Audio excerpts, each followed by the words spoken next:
We finally did it. I think we're 7 episodes in, and we finally found the loudest episode of the podcast. Woo, hooray! We did it. It's a learning experience. I know what snacks not to have for my guests, but it's totally fine. This guy was a lot of fun. I've gotten the pleasure to know him more recently. But yeah, he has one hell of a story, a lot of information, a little bit overwhelming. But it was a lot of fun to have him in and tell his story, and, you know, I look forward to hearing from him more. But he's very loud, so brace yourself. But here we go. Everybody welcome Christopher Luoma. Yeah. Wow, dude! I don't know, man. Crazy, dude. Like, I let you in my house? what are we talking about? What? This is the Prepare for Landon podcast with your host, Joshua Landon. Buckle up. And we're going. Cool, man. Chris. Right. Christopher Luoma. Yes, sir. Is it short for Christopher, or is it just Chris? No, it's short for Christopher. Okay. Yep.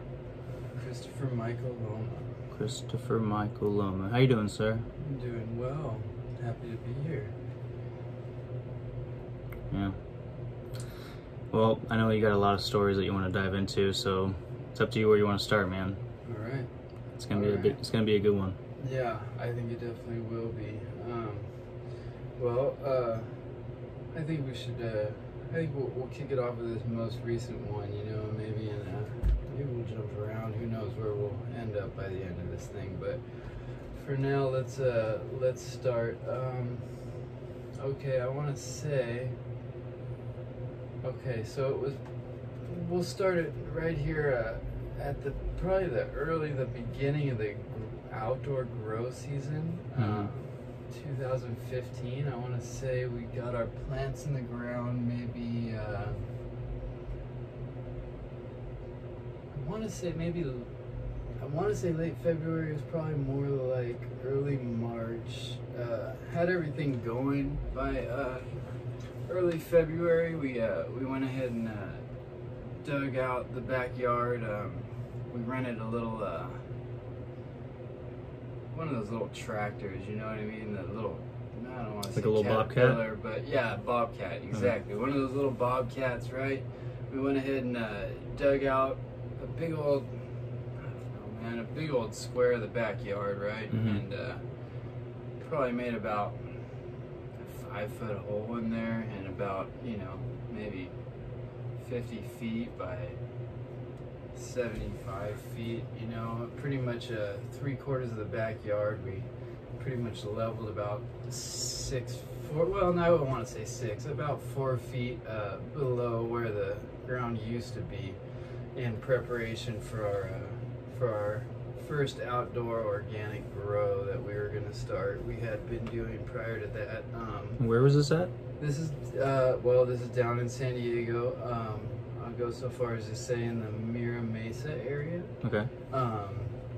Now, granted, this is next to a military housing community. A lot of Navy guys that live in that area. So maybe not the most conducive to what we were doing, but you know, we were under at the time it was the medical laws, so a little more wide open. I think from what I understand now, things are a little bit more stringent as far as the guidelines, but at that time you could do 8 plants per card, and it wasn't there was not a size limit on how big those plants could be, so you could just go as much as you wanted. You could go as hard as you wanted to go. Okay. So there was 3 of us that were getting involved with this. My buddy, whose house it was, he had a buddy that was involved as well.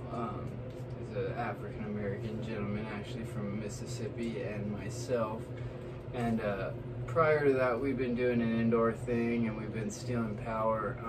We wired around the box outside, and we were stealing power like that, and that became a problem, obviously, at some point. So we were kind of already on the radar a little bit, but you know, we had our recs hung, and everything we were doing was legal. So, you know, the neighbors all hated us, and that was a normal thing. You're the bad house on the block?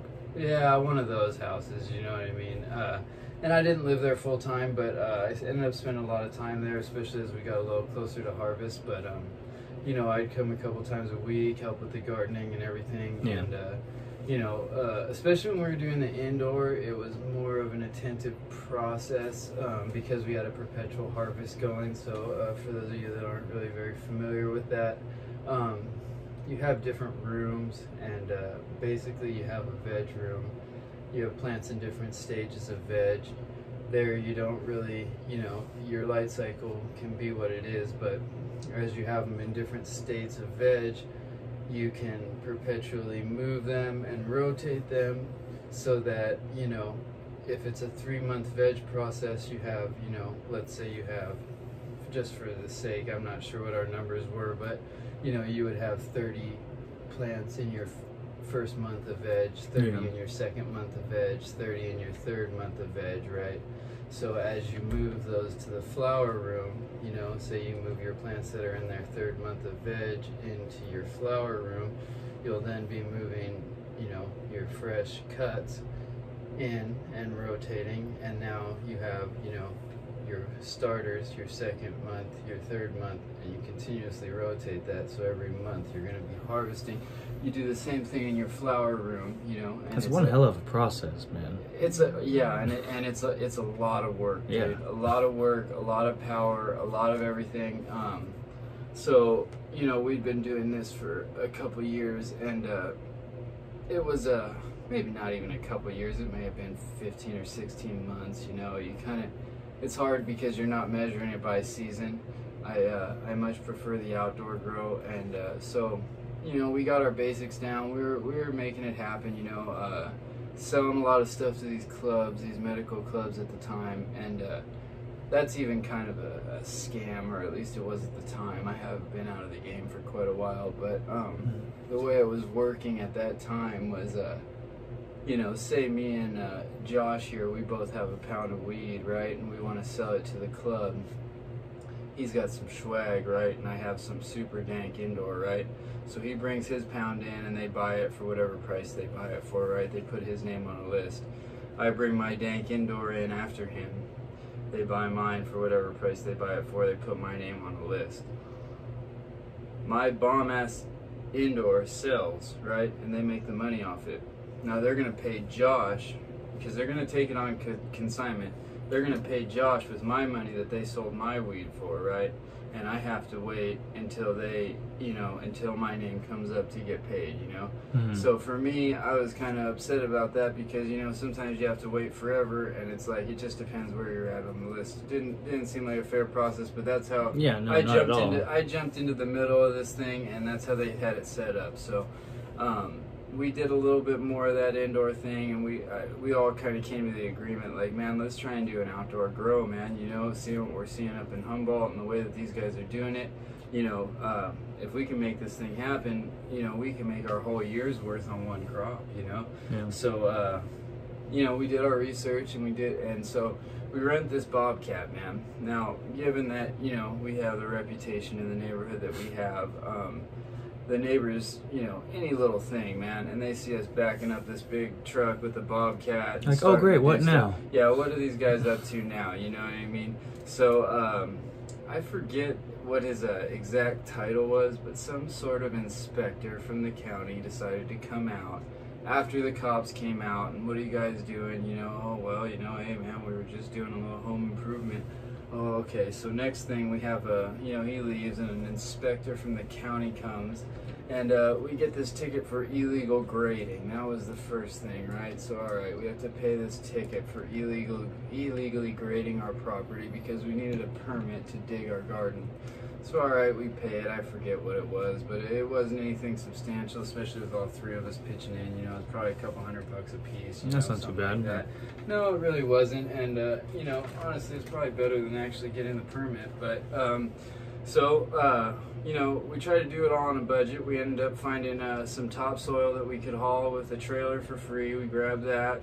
found a farmer that would give us some chicken shit, some cow shit. We got some worm casting, some blood meal, bone meal, everything that you would need to, you know, start a nice little organic farm, and hauled it in by the trailer load, and basically filled that hole with it, you know. Didn't worry too much about gophers or anything at the time. He really wasn't having a problem with that, and by the time our plants were, you know, pretty established, I doubt there was a gopher in the world that could have took those things down, man. But you know, we had our process or whatever, and as we went, man, these things really took off. I mean, more so than we really even expected them. It was insane. I think by the time the season started to change and we started to see flowers starting to develop on them, they were, I want to say 7 footers, you know. So you know, they just about doubled after they flowered, and so we had a 6 foot tall fence, because that was one of the regulations at the time, is they have to be fenced in and they have to be in a locked area. So rather than building them their own special area, you know, we had the little 6 foot high slap board fence, right? And but the plants themselves were 7 feet.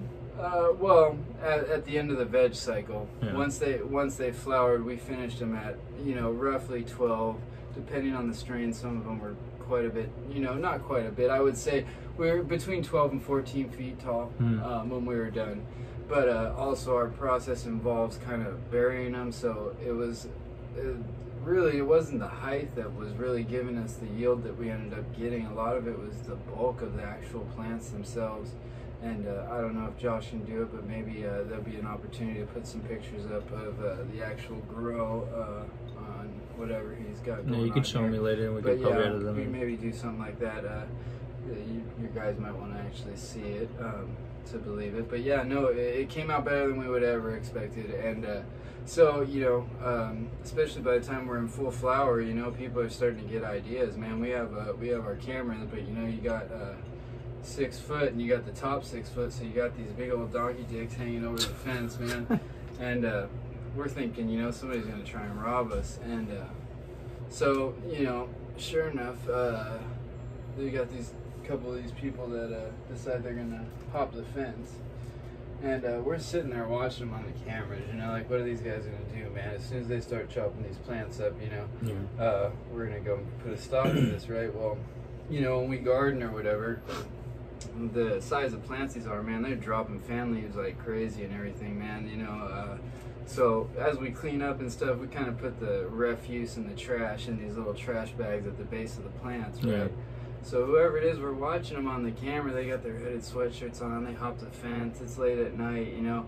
And these guys, man, they run around and they pick up all these bags at the bottom of the plants like they're full of bud or something. And they hop back over the fence. And we just watch them and laugh, man. They thought they came up, man. They took our trash out for us. It was the funniest thing. So it was just the trash and like the excess that just falls off into the bag? None of it had a drop of THC on it. It's all fan leaves and just whatever, you know, stuff we hadn't taken out to the trash. A lot of that stuff, you know, you don't want to throw it in your regular trash, because sometimes, you know, you try to have as little questions as you can, but it was kind of hard with our situation. I mean, our setup was definitely less than professional.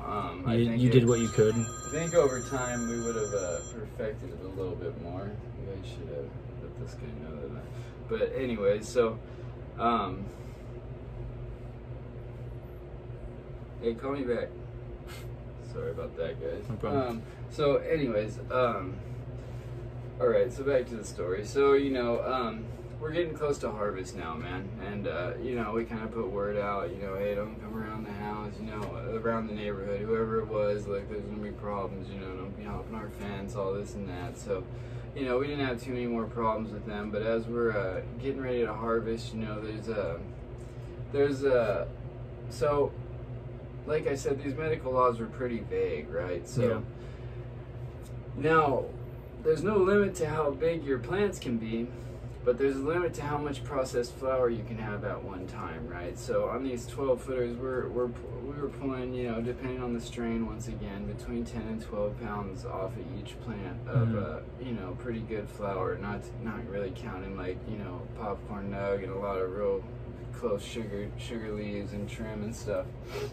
So, you know, we have to kind of be strategic in the way that we harvest, depending on the strain and how they're finishing, and you know, because you can only have 10 pounds of processed flour at one time, and of course the inspectors are already privy. The cops are already privy when they seen us with the Bobcat digging this up. We have a reputation. We got caught stealing power, you know, so they know this is a grow house, you know. So they know come October time they're starting to come, and they'll come and put us all down and check everything out and weigh what we have off the plant. And so you know, we have to be very careful. So as we're pulling it off, we're curing it, we're trimming it, we're selling it, you know, boom, boom, boom, keeping it within the legal limits. Everything's good, everything's fine. Now, we were blowing wax at this time, not knowing, because we it was so vague, man. Like, you know, you could make bubble hash, you could make concentrates, but once you start messing with butane, it becomes a manufacturing charge. Mm-hmm. So, you know, we weren't totally privy to that, but we did do that because, you know, that's what was selling at the time. Now this is 2015, so basically, we're blowing a lot of wax with all the extra stuff we have, man. We got trash bags full of trim. I mean, you know, nothing to do with it. Normally we were making bubble hash, but this time, this was when wax was huge, so that's where the money was at. So we were blowing wax. Now, mind you, this was my grow house, and I lived at another residence. So at my other residence, you know, I had a couple roommates, and one of my roommates was doing his own little grow, another little medical deal. Your buddy's the one that owned the grow house, though. Yeah, well, his dad did. His Okay. dad owned the house. He'd been staying there. He doesn't pay rent or anything. His dad has a few rental properties, but and just he's kind of like a dad spoiled know? kid. The dad totally knew. Yeah, Okay. absolutely. My parents knew. Everyone knew what we were doing, and you know, we were all under the impression that it was illegal. And you know, at first, my mom was a little bit wary, but as we harvested, you know, I would drop off money in the barbecue because I'd never really been big on banks or whatever, so I'd be dropping off cash, and you know, I'd sell a couple packs, so I'd have, you know, $5-6 grand, and I'd roll it up in a little roll and give her a text message, hey, go look in the barbecue, put this in the savings, and you know, she'd be getting $5-6 grand at a time, you know. Each of us that year probably did, I would say 50 to 60 thousand after the year was done, you know, with all the concentrates we made, all the flour that we sold, all that. So it was like working a decent job, you know, and it was so much less work than the indoor thing, man. Once you got them started, I mean, they pretty much grow themselves, you know. The sun does most of the work, especially with organic. You don't have to really worry about nutrients, pH, you know. The only thing we have to this do is like a completely different world to me. Like it's Man. quite an art form, and it's one hell of a process again. Like, yeah, it is, and it's awesome. And I mean, the only thing that you have to be careful with organic is you can't just use water out of your hose, man. You gotta, we had a kiddie pool, so we'd fill the kiddie pool up and drop a submersible pump in there. You let the water sit for 24 hours and the chlorine will evaporate. If you use chlorinated water, like out of the tap, because obviously they chlorinate the water to kill microbial life that's in there, because not to make you sick.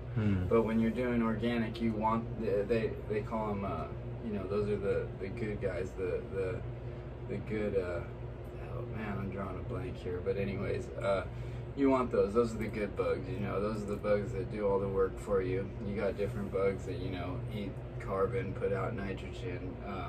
There's a whole science behind that too, and I ended up doing a lot of research on it, and it's pretty interesting. If you get the chance, I really do suggest looking into some of that stuff, man, because there's a whole world that we can't see, and it's going on just like our world, but it's inside the ground anyways.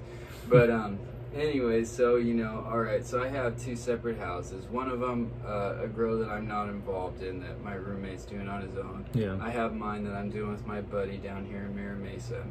So, you know, we were by the book over there. Also, it's a law, by the way, you can't have more than 10 grand in cash at any time on your person. So, you know, you need to put that in a bank or do whatever you want. Is that for specific places?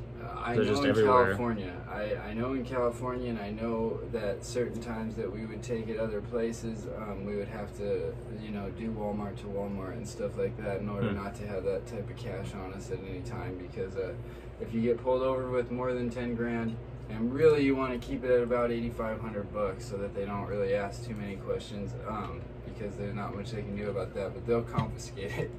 So you don't want to do that. Quite a grind. Super bummer, dude. But anyway, so I was, you know, now that we got all of our plants off, I've been experimenting with a couple little things at the house, you know, and I was actually kind of getting into fog-ponics at the time, just playing around, you know.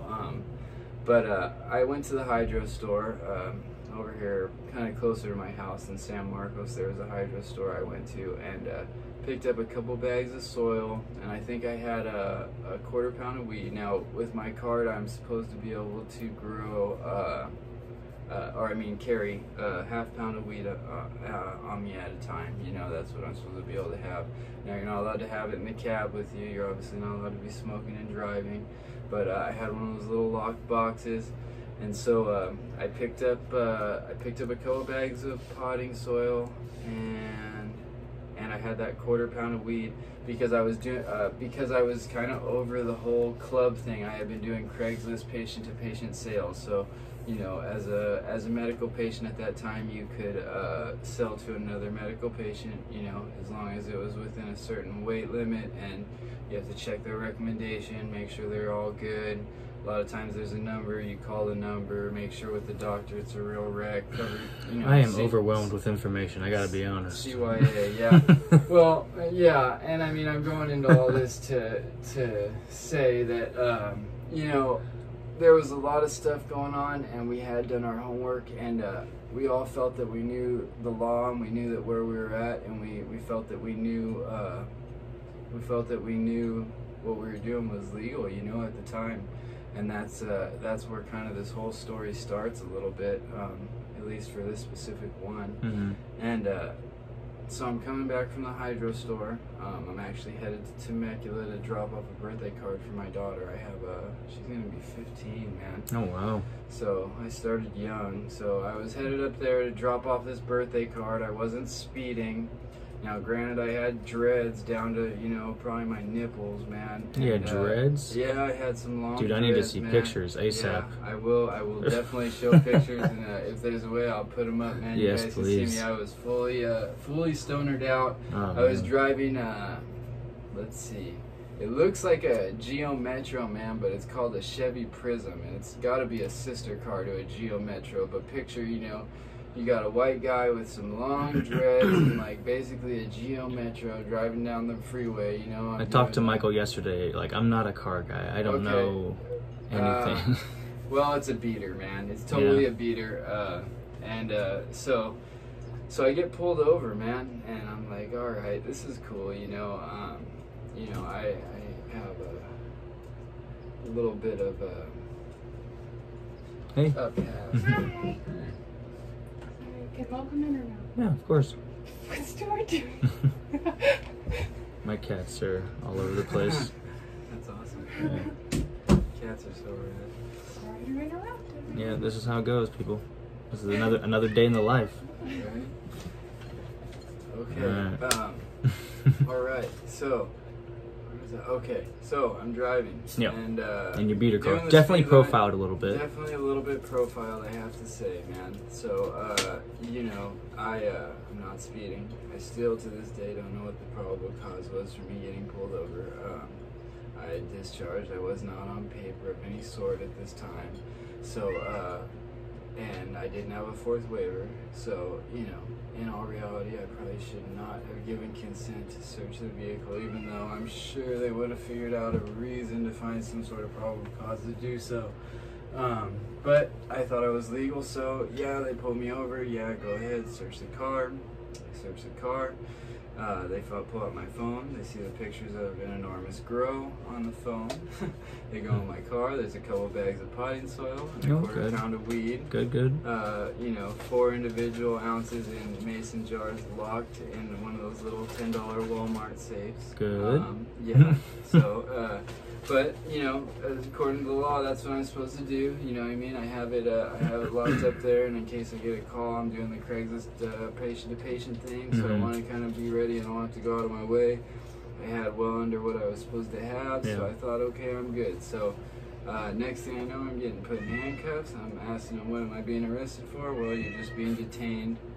That's all I know, man. I don't know anything else. So they go put me in a holding cell in a substation for a long time, man. I fell asleep. I don't know how long it was. They didn't let me make a phone call or anything. Well, why? Well, unbeknownst to me, they're using these pictures that are on my phone to get a warrant.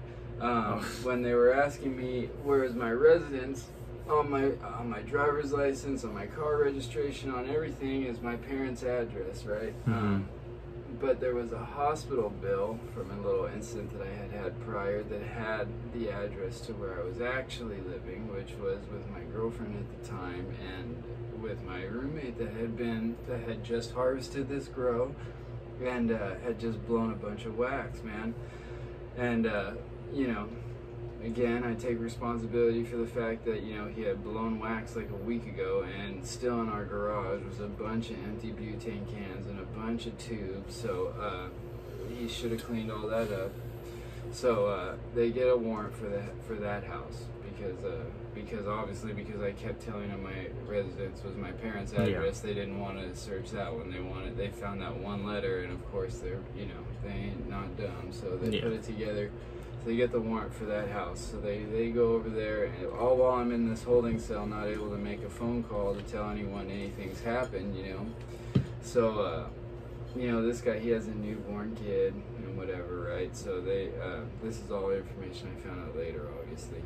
But they went to the house, and, so the rooms are locked separately. My room, his room are both locked. Inside the room, they find, I think it was 2 or 3 pounds of flour in my room, 1 gram of wax paper with a gram of wax on it, 1 can of butane, a torch lighter, a dab bomb. In his separately locked room, they find 1 pound of prepackaged wax and wax paper. On the floor of the room, right next to the crib where the baby would be sleeping, I guess his explanation was that most of the time the kid was in the front room and doesn't really spend time in the bedroom like that unless he's sleeping, but obviously that looks bad when the police come in and find that.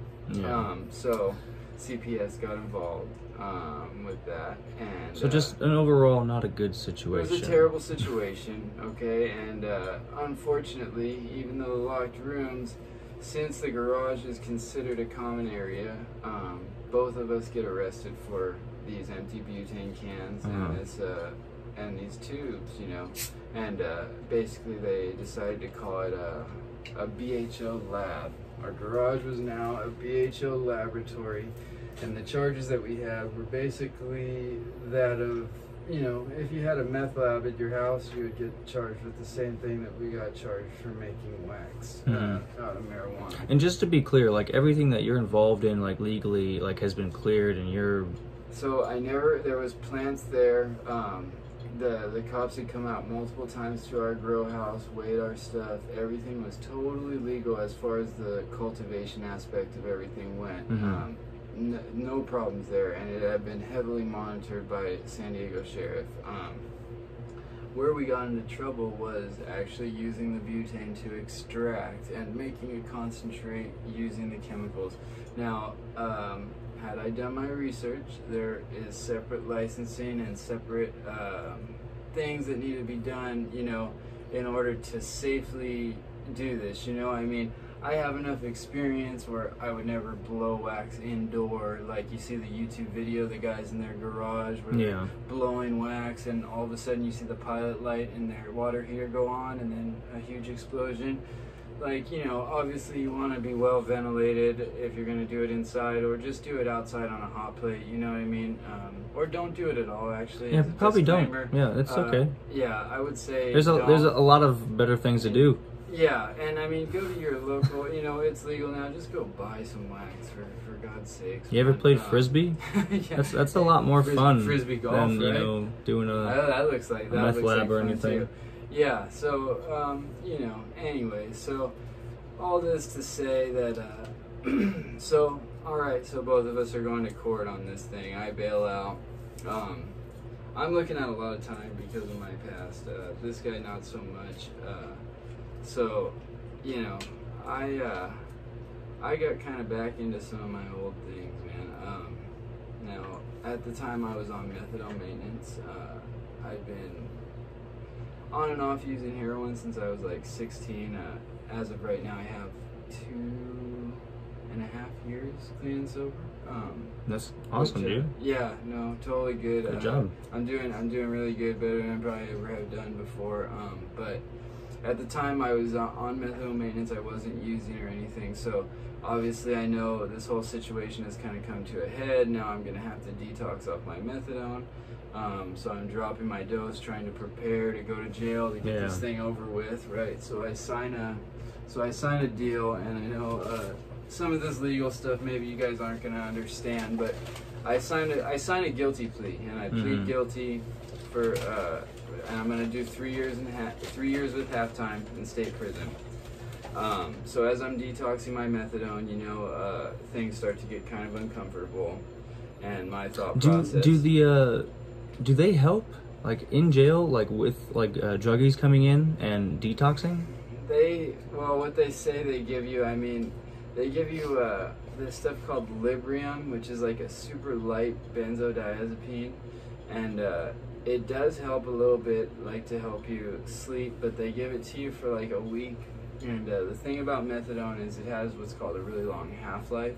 So especially with the dose I was on, say I dosed on Monday and for some reason I couldn't make it to the clinic to dose on Tuesday, and then I probably wouldn't start getting sick until maybe Wednesday, like later in the day. So it sits with you longer, but it's actually stored in your bone marrow or in your bones. So the negative effect of that is it takes a lot longer to detox that, you know. So I was on a program of slowly stepping down my dose where eventually I'm going to jump off, you know. So I got it down. I think I was on 90 milligrams every day. I bounced down to, I was in the 20s somewhere, 23, 22, before it really started to, you know, where it started. I didn't really feel the reduction until that point, you know. Until the 20? Yeah, until I started to hit the 20s, and I think I might have got down to 15, where I was like, man, I was really going through it, you know. And I'm detoxing, and I'm thinking, man, you know, because I'd been spending a lot of time with my family in the meantime of all this, you know. We've been reconnecting, whereas in my addiction, you know, I hadn't spent a lot of time with them, you know. So during this time we had like built a really close relationship, and I'm getting ready to go to jail for something that everybody knows really was not, in reality, was not my stuff. For the first time in my life, man, I'm getting busted for something that really isn't mine, you know what I mean? My part of it is that I should have been more aware of what was going on in the house. Should have made sure the stuff was cleaned up that was in a common area, obviously. And this was the bust that was the longest sentencing for you? Yeah, well, it turned into that, okay? So I'm like, man, I don't know what to do, you know? I gotta do something where I can still enjoy these last month or two before I have to turn myself in with my family, you know? So I start chipping with other drugs, right? So I try to make myself comfortable with everything.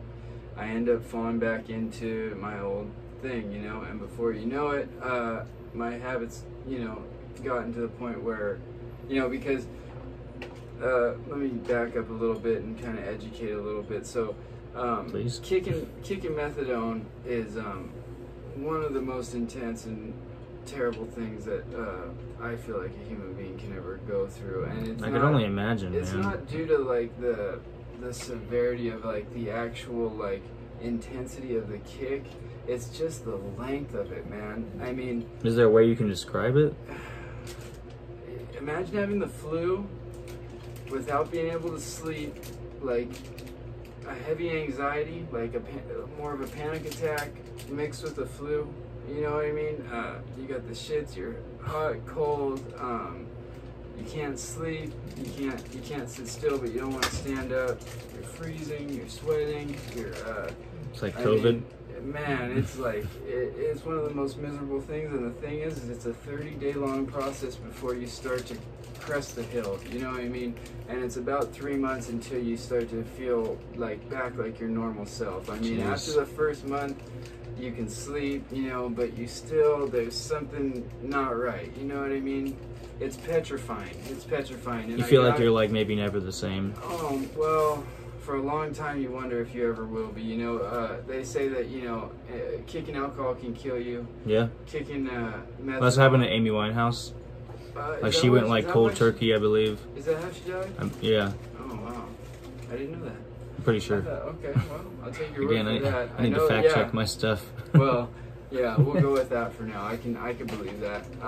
Yeah, so, you know, they say that kicking alcohol can kill you. Kicking methadone will make you wish you were dead. You pray to God that you die rather than continue it. So, okay, so you know, my stinking thinking, right, is like, look, man, I'm just gonna get strung out on heroin. I mean, that's at least only a week-long kick when I have to go through and do it. I'll go through the intensity of weeks, much better than a month, you know. Let me just get on the heroin and let all this methadone get out of my system, you know, so that I can just do that. That's going to be easier, right? So, of course, you know, I'm well known. I spend a lot of time down in Mexico, especially when I'm using. I have some people down there that consider me to be family, you know, and they're members of, you know, one of those cartels that I'm sure most of you have heard of that I won't mention on the show here, but it's not really important, you know. But anyways, they're well connected down there, and you know, that's always been in the past how I've supported that. They take really good care of me, and you know, it's to the point where they let me watch their kid and everything. I mean, we're really tight. Really close. So, yeah, very close. We've done business for a long time. They let me come to their house, everything. So, you know, I'm dealing with them again. Well, I don't know if you guys are familiar, you know, with the way the system works. A lot that, you know, when you're dealing with those type of people, there's confidential informants, there's this and that. Well, you know, the cops are on to what I'm doing. I'm starting to sell drugs again, and so. And what year is this? This is all in 2015. So it's still the same year. This is while I'm on bail for the marijuana thing, because I was on methadone maintenance while I was doing the marijuana thing, right? So in order to try and ease this methadone kick that I'm going through and to make myself semi-comfortable so I can spend time with my family, I'm substituting heroin for the methadone, right? Yeah. So here I am. Okay, now this is, let me go back. This is information that I learned later when I go through my paperwork, because I'm leading up to another case that I caught. Now, mind you, I already signed a guilty plea for the marijuana charge. Yeah. And I have one strike. So in the state of California, when you have one strike, based on that, they can take whatever sentence they give you. So they gave me 3 years, right? They can double it up at 80%, so that's 6 years with 80. Plus there's enhancements that they can put on top of that for prison priors, for this and that. So I had 2 prison priors prior to that. So if they wanted to, they could have taken my 3 years, they could have doubled it to 6 and give me the 2 prison priors, and now I'm doing 8 years at 80 rather than 3 years at half, right? So I signed this killer deal that I pled guilty to, but you know, part of the conditions of this is that I obviously don't catch any more, you know, don't disobey any laws. You know, don't catch another case, or it's off the table. Kind of walking a fine line there. Absolutely. So they, you know, they have a couple of these confidential informants, and they do what's called a controlled buy on me, and they did 3 of them that I know of that were in my paperwork, and normally on the 3rd one they would bust you, but the stuff that I was bringing over was so good that they wanted to get to the source, man. And now thinking back on it, I know exactly who it was, because there's certain people that kept asking me, where do you get this? Where? And I'm like, man, you don't have to worry about that. I have as much as you need. What do you need? I'll get it. I'll give it to you. Anyways, so I'm going down to make a transaction. I was meeting someone down the street from my house, and it was a total setup. I walked right into it. I had 2 cars. It was actually a church parking lot, Christ the King Lutheran Church. Nice. So classy. Well, nobody's there on the week. Sunday's the only day they're really in business, so it was kind of convenient anyway. So my girl was getting Percocet, and one of my friend's mom had like a pain management issue, and she had called and asked if I could give her some of those. So I said, yeah, sure, meet me here. I had another customer there, so I got 2 cars sitting in the parking lot that I'm serving the first one. I got my hand out here and I'm pouring pills into my hand, counting them out for him, and all of a sudden headlights turn and they hit me. And I don't want to look up, man, because I know in the back of my head what just happened. Yeah. And I asked the guy, my buddy, I asked him, man, it's the cops, isn't it? And he goes, yeah. I'm like, oh, fuck that. Just that moment of where you don't want to admit it. That car crash moment where you just have that sinking feeling when you just crashed your car, and you're just like, yeah, just multiply that, because I know it's telling over. yourself it didn't happen. It's over with, dude. Everything that I, had that little bit of, I got that little bit of leniency because I've been doing good and all that. Everything's out the window, right? So I'm like, well, that's the my thing God. with things like drugs too. People tend to get on gateways, and they tend to lead to other things, and they tend to see like how far they can push the limits. Absolutely. Like a lot of the time. Well, and a lot of it, it's not a logical thing to do. There's no logical part of any of it, right? It's an obsession and a compulsion, right? Yeah. And my dad has always told me, and it's something that's stuck with me always, that it's a slippery slope, man. Yeah, and a lot of Once you people get on have addictive personalities. Absolutely. And the thing is that can be used in a positive or a negative way. Yes, it can. And as of recently, I've been channeling it into a more positive thing where I've been incredibly focused, totally. And I've noticed, man, you've been doing really good, and I've only known you for such a short time too. Like, yeah, which is cool. So you haven't seen the other side of me, so you have been able to see some of the positivity. Yeah. And man, I'm killing it right now. You are. But I'm using a lot of the same skills. And when I thought about it, man, chasing drugs and stuff, it was a full-time job, dude. I worked harder at doing that than I do working a real job, waking up in the morning, the stress that was there. I mean, I'm going across the border twice a week, dude. I'm, shoving things in places that they don't really belong going, man. I'm crossing back. I'm waiting hours and hours. I mean, I'll do a 12-hour day just to go down there, score, and come back type of thing. I mean, this is such an easier life, man. Yeah. And the payoff's so much better. I'm driving a new truck. I got, I got you're so doing many good, more man. rewards, man. And everybody's happy with me. They trust me. Yeah. I can't, Everyone can see especially- you working your ass off, dude. And dude, it's it's good for me to go back and talk about some of this, because as soon as I forget about this stuff, man, it's gonna be really easy to go back to it. It's funny, the other day, like I was going to sweep the floors, and you had already mopped them, and but there were some chips on the floors. I went to go sweep them up, and when I hit the broom to the floor, dude, it glided like butter. And like I've never felt that before, because the floors have always just been so dirty, or it's been like a half-assed job with the mopping. Dude, that's awesome. you really do a great job of mopping Thank the you, floor. man. Hey, man, hey, whatever you do, you gotta do the best you can do at it, right? Whether it's mopping the floor or whatever it is. So thank you, man. I appreciate it. That is very encouraging, because the better I can mop the floor, maybe one of these days they'll put me on one of the machines, man. That'd be cool, dude. Once upon a time, I used to run a mill, man. I actually went to school. I went to NTMA for a while. Yeah, I heard you worked at the shop back in the day. Yeah, I've worked there like 3 times. But the most recent time, was before all this other stuff we're talking about. But yeah, I used to just like do real basic setup and just button pushing, change my offsets a little bit for tool wear type of thing, stuff like that. But nothing like what you do, dude. But I mean, I definitely have the knowledge where I could get there with a little bit of help. So hopefully everybody sees me working hard, and exactly, like you have the mindset to keep working hard and Yeah. progressing. Like if you wanted to run a machine and learn how to do it, like you definitely could. I Easy. believe that, and that's my whole thing. I'm gonna show everybody, and all these skills that I learned because, you know, surviving in that world that I survived in for so long, you know, and I mean, for a while I actually kind of thrived in it, you know, they're all applicable, you know. I mean, it's as long as you can just see it for what it is, and you know, obviously stay motivated, stay strong, all that type of thing. But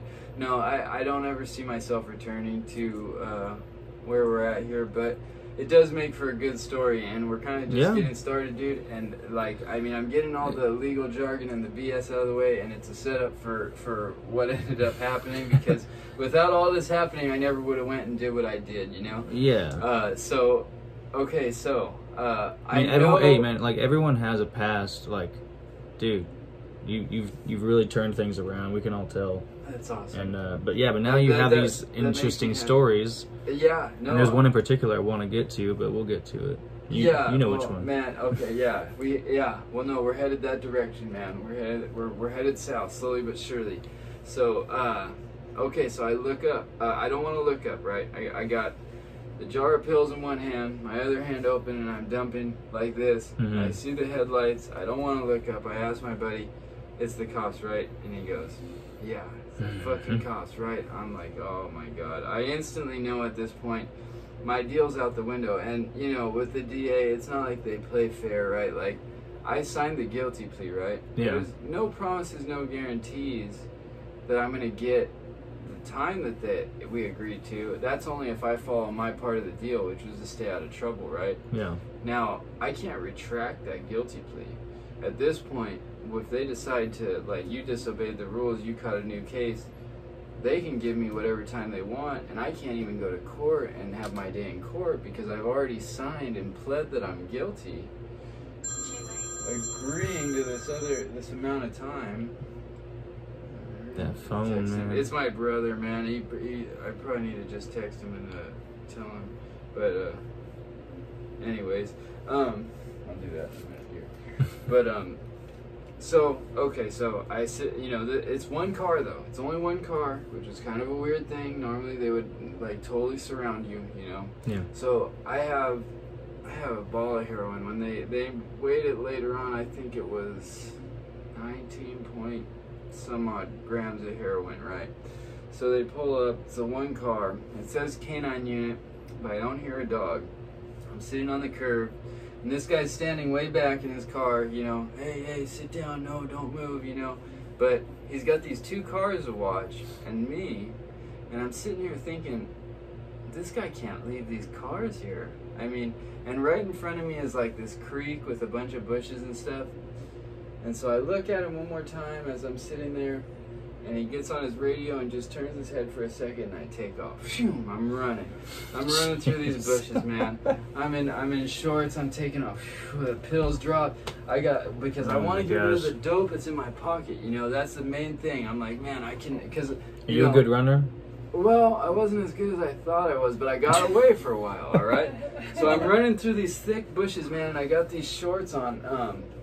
And I didn't have a belt or anything because I just walked down the street from my house. So, so I take off through this these real thick bushes, man. By the time I get to the other side, I don't have my shorts anymore. I got one shoe on. I'm in my boxers, and I hear him calling for backup, and I don't know where to go because I'm not gonna fully be able to outrun this guy. You're in your prime right now, right? Oh man, I'm full on. If we had a picture of this, man, it'd be like on one of those websites, you know, yeah, anyways. So, I'm hiding under this bush, man, and I'm thinking, like, man, what's my next move? So I had ditched the stuff, I threw it way up in this thick bush, right, and I had it all together. And, so I hear them, they're looking for me, the light's out, and then I start hearing a dog bark, and I'm like, oh no.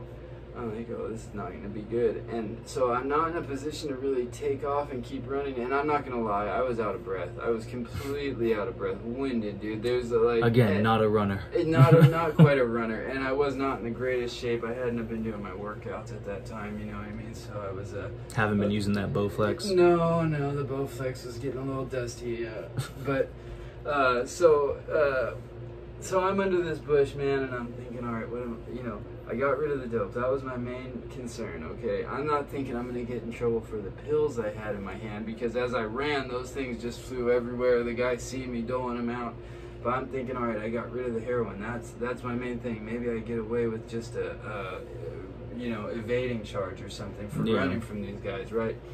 And he goes, all right, man, I can hear him yelling. I'm gonna let the dog loose, man. I'm giving you warning. I'm gonna let the dog loose. I'm like, hey, here I am, man. I don't want to get bit by the dog. Here. I let him, come on.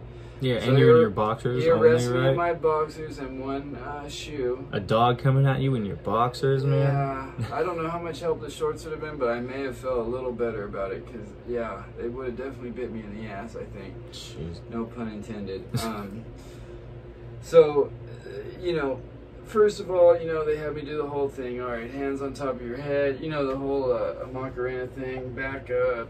Get on your knees. The whole deal, right? So I'm backing up on my knees now. Like, I don't know what they want me to do.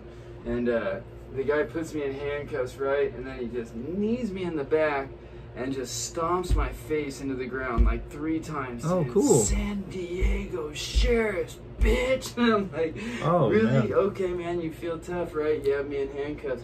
Why'd you run? I said, well, man, what do you mean, why'd I run, man? I have warrants, man. And he's like, no, what did you throw? I said, I didn't throw anything, man. So I'm sitting in the back of this cop car for hours, man. Is he out looking? They're combing the area, combing it. They end up finding it, but they never actually connected that to me, because, actually proving it, that no one saw me throw it, no one saw it in my possession. But the unfortunate thing is, the pills that I was doling out were an opiate, a controlled substance. Obviously I was dispensing it to someone other than the prescription label had on the bottle. Mm-hmm. So I did myself no service by running, except for getting stomped my face in the ground. Sometimes you don't think in those moments, man. Well, I thought, but my thinking was kind of broken at the time.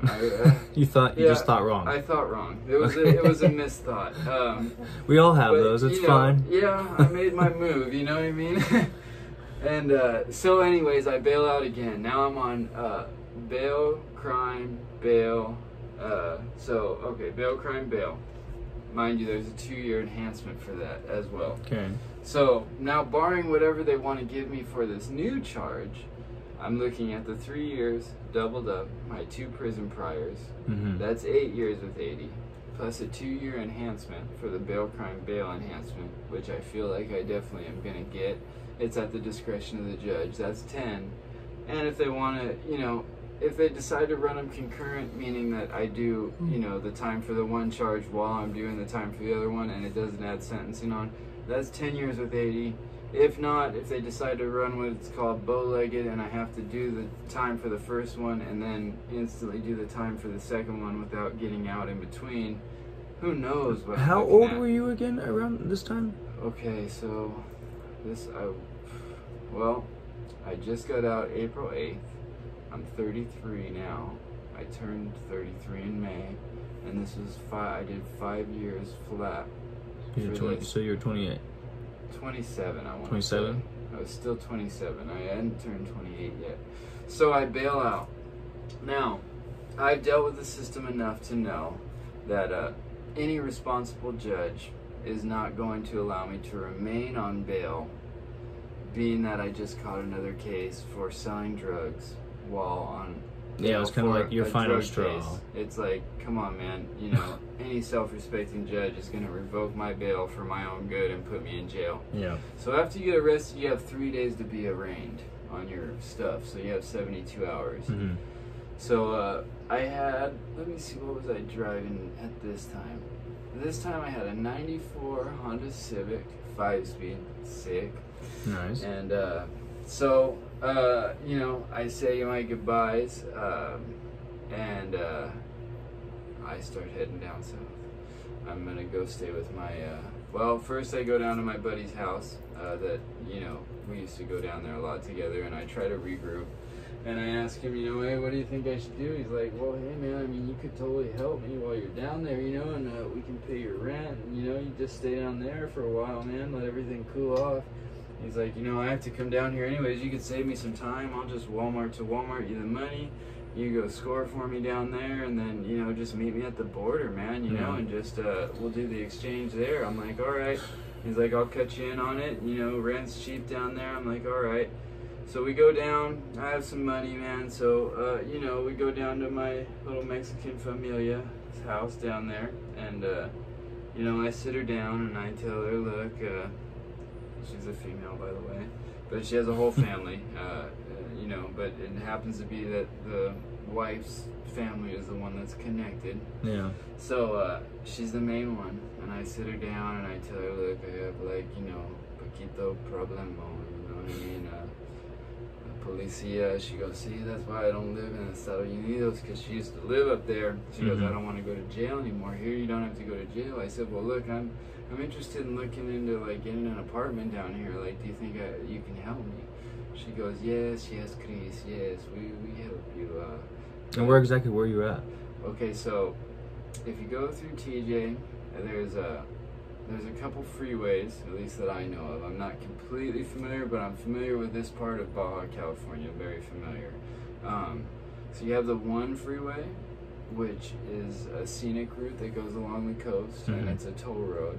And then you have the 2 freeway, which is a little bit inland, and that's what most like the locals will use. The 1 freeway is more of like the tourist freeway, but they both head north and south, right?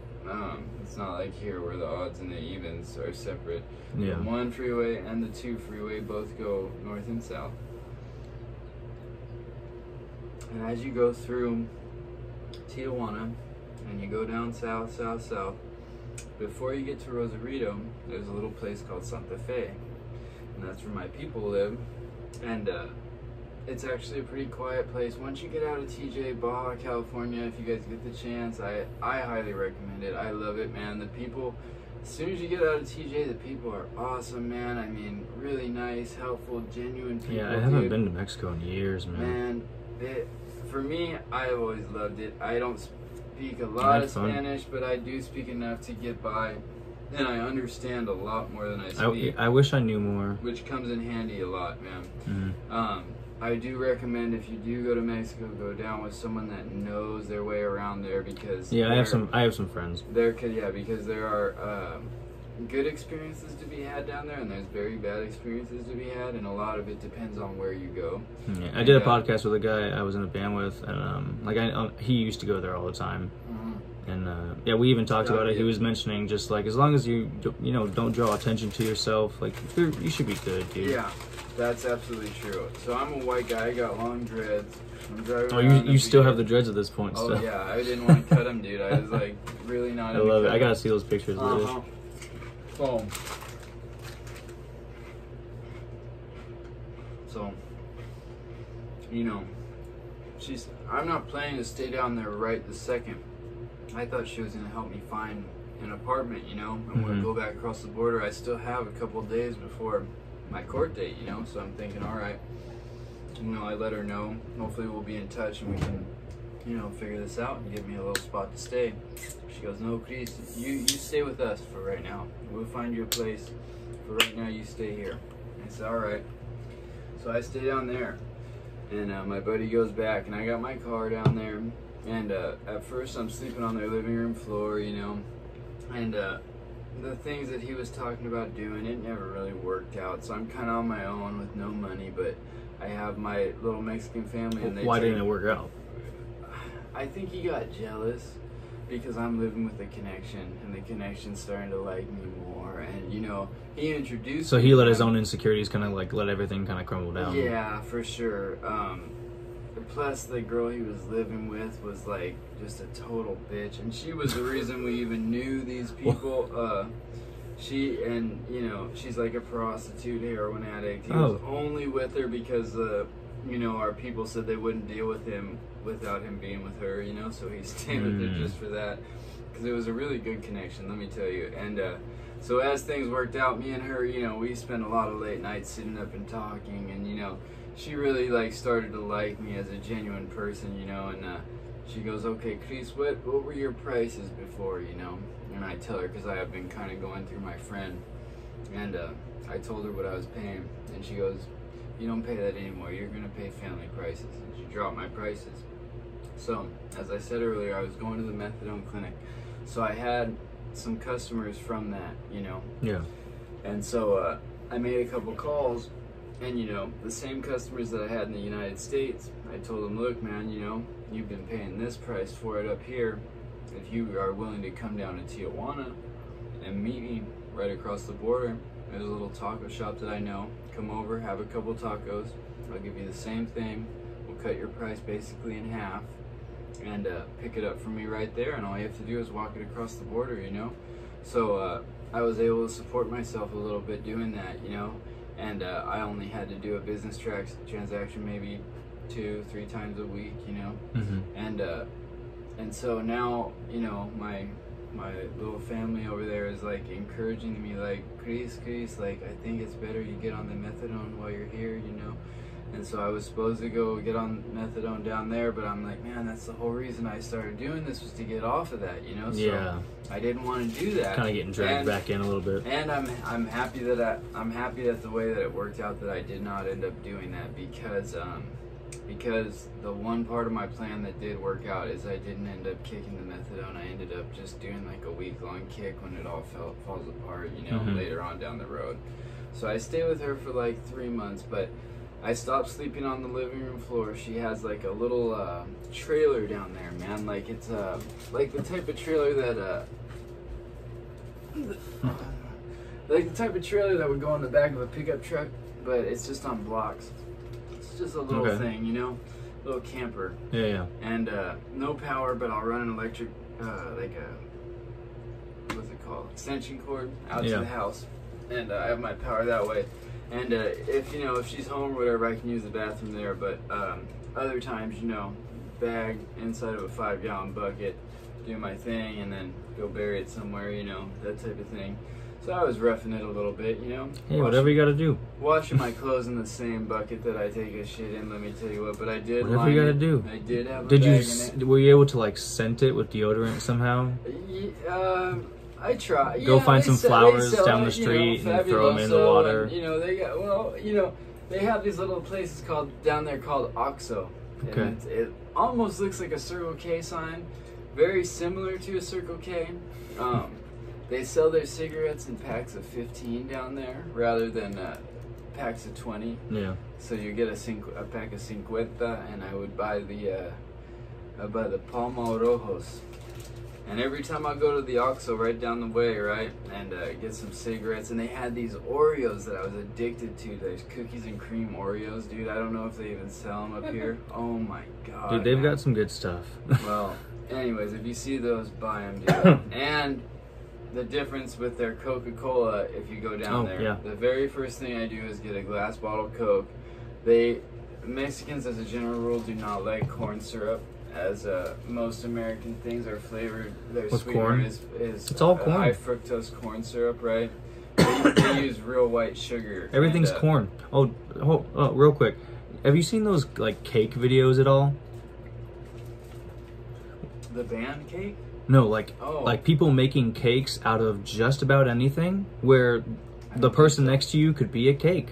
No, I've never seen Dude, that. I'll have to show you it later. Yeah, but like, people just make cakes. No, I'll show you. No, I'll show you later. Anyway, because I want to get back to your story. But yeah, it's a scary world out there, man. Well, I'm interested in the cake thing. I'll definitely show you. Let me tell you. Keep telling your story. I'll find it for you. So, every time I go to the OXXO, this guy's telling me, well, there's a couple different people, but, Beto, man, why don't you just corte the pelo, man, and get a job, man? What's wrong with you, eh? You know, cut the hair and get a job, man. I'm like, man, I like the hair. He goes, man, you're never gonna get no job like that, man. I'm like, whatever. I should have cut the hair, man. That'll come into play. I don't know if it really mattered, but it definitely didn't help not attract attention to me. The only thing that it did do, in my defense, is every time the cops would mess with me at all, they would always ask me, where's the mota? Where's the mota at? They never asked me about Because you heroin. definitely looked the part. I looked like a stoner. They wouldn't think that I You was... should have, like, attached, like, daggers to the ends and kind of whipped your hair around. I won't lie. You should have, like, invested in it, man. Sometimes I rubber banded balls of Shave heroin the sides, in make my, it a little more aerodynamic. I think you kind of wimped out, and you should have went harder with it. I should have went harder. You're right. And I ended up cutting them off with a straight razor blade in prison, man. But we'll get to that later. But yeah, man, I did rubber band some balls of heroin in there from time to time, you know. So one of my customers was this prostitute chick from up here. She was older. She was like cool. 52, man. She was cool though, man. Really cool. She'd come out and switch me phones, and I'd get paranoid and bring me another phone and bring me some money. I think she had a thing for me, you know. And I started while I was down there, like setting up some back page ads for her, and what was the other one she was doing? Craigslist was over by then. It was the back page, and there was one other website. It slipped my mind right now, but she was doing all that, you know. And even when she would switch me phones, sometimes I'd get these texts from these guys, like these obscene text messages, and I'm like, man, look, here's her number. You text her, you know. I want to hear this, man. So that's how you ended up, like, being introduced to her. Well, I knew her. Okay, remember I told you my buddy that brought me down there? He had the prostitute girlfriend. Yes. One of her friends. Okay, I stayed at his house overnight. Okay. And we had this plan. We're gonna go down to Mexico, figure out if she can find us an apartment or whatever. Yeah. And we'll come back, and hopefully she can find me one. Well, that night, this other older prostitute lady came over, and, like, I don't know, I guess she liked me or whatever, but she, whatever way, motherly or maybe more, who knows. It turned out to be maybe a little more later on, but maybe I won't tell that part. It's a little embarrassing. Okay. She was 52. But I she think looked we about got it. 48, though. Let me tell you what. No. Well, hey, there you go. But She's got something going for her. Well, no, she was all right though. She was cool. She used to help me out. But anyway, so yeah, I met her that day, and she really looked out for me while I was down there, because he kind of abandoned me, and I think a lot of it was jealousy or whatever. The fact maybe because you know. I was getting in really close with these people, but it wasn't Probably had an ego. Well, yeah, and it wasn't in any way trying to cut him out of anything that was going on. It was like, you know, a genuine friendship because I'm living with them, you know. So I'm meeting their kids. I'm babysitting, you know. I love their little dog. They're genuinely my friends now, you know, more so than a business relationship, you know. Yeah. And I lived with them for almost 3 months. And how old is your daughter at this point? She must have been about 11, going on 11, 10, almost 11. Yeah. That's a whole nother situation, but she's been in and out of my life for most of it, between everything else that I've done. And, you know, that was a major thing. My family, it was one of those situations where I knew it wasn't going to last forever, you know. But I knew that it was going to be a long time when I finally made it back up here. So I didn't want to come back up here because I didn't want to face the music, you know. It's understandable. And that was the whole thing, man. Like, it was just but to truly move on, like, you gotta face deal that, with it. you know. You gotta deal with it. It's just, you gotta go through it. Yeah, exactly. And, you know, and we've all been through shit. I had a million excuses as to why I didn't want to right then. You know what I mean? I wasn't ready for this. I wasn't, you know. You never have time to go to jail. It's one of those things, man. You know what I mean? No matter how much you need to get it over with, it's like, man, I have this to do. You know, I can't do it now. It's not really up to you anymore. Yeah. So, okay. So I'm standing there with them, and you know, there's all this other little dramatic stuff going on, but basically, you know, because my friend's girlfriend, the other prostitute, not my friend, the other one, you know, she's the original one that knew this whole family, that introduced us to them and everything. So she's the whole reason that we're even here, and she's like upset because I'm staying there because of the same thing, jealousy. Because, you know, in the end, this is a connection, and, you know, everybody wants to be close to him because everyone wants the best deal and wants the best prices. And for me, it wasn't really... Yeah, they want to be on good terms. And you know... for me, it wasn't really about that anymore because I live with this person now. So it's like, I'm just trying to be good with, like, basically basically my roommate's landlady, whatever you want to call it, you know. So, you know, we're doing real life stuff together, you know. Yeah. Her husband takes me to the cockfights, you know what I mean, and we watch the roosters. Now I know PETA people probably go crazy on me over that. It's legal down there in Mexico. Well, a lot of things. Yeah. Absolutely. The age of consent down there is 16, so be careful. You know, you got, even when you card them, you got to be careful down there. But yeah, I've heard some crazy TJ stories from my friends. Most of them are true. And to be honest, for me now that I've gone down south and spent some time down south of TJ, I drive straight through TJ. I don't even stop, man. It's not a good. I don't like it personally. Where did this lead with the cartel? Okay, so. There's where we're going. Buckle up. So, my people obviously are involved in a certain cartel, right?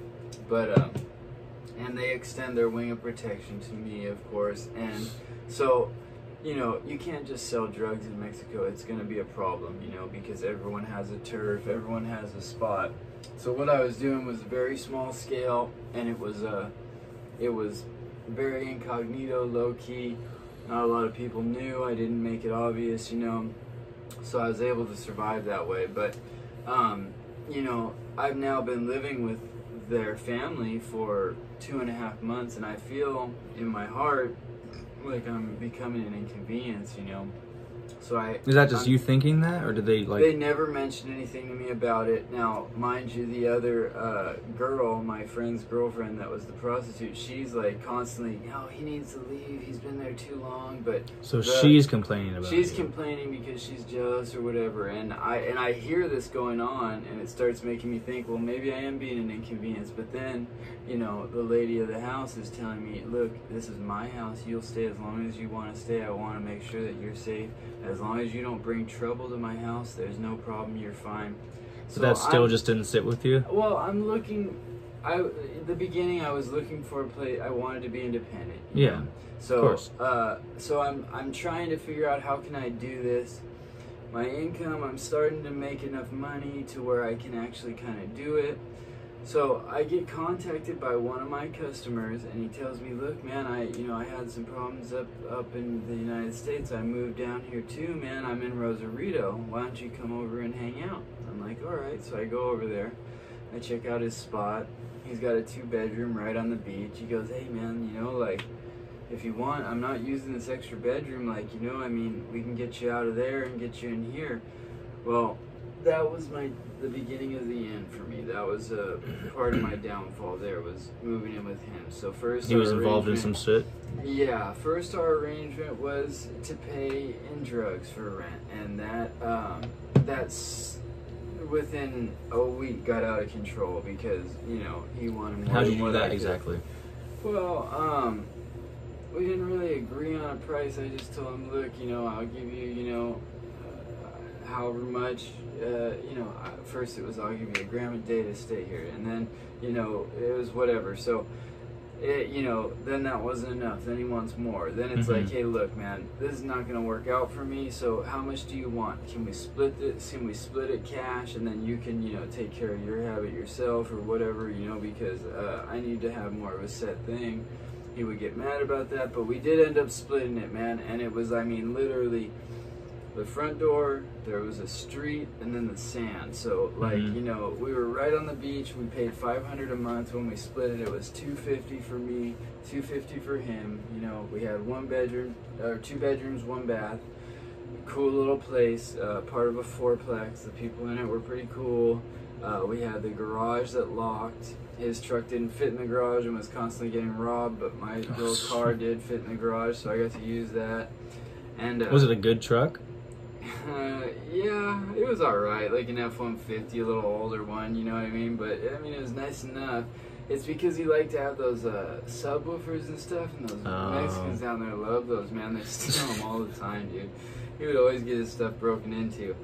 So so, you know, out of necessity, he started doing this other little gig that he had, you know?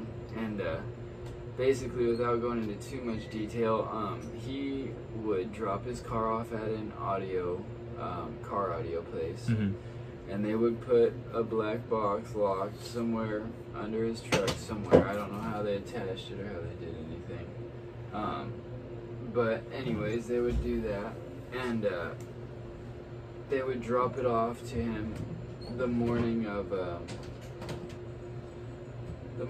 everything that he was supposed to do. So he would drive it up to LA with black box intact, and then he would come back down and he would get paid. So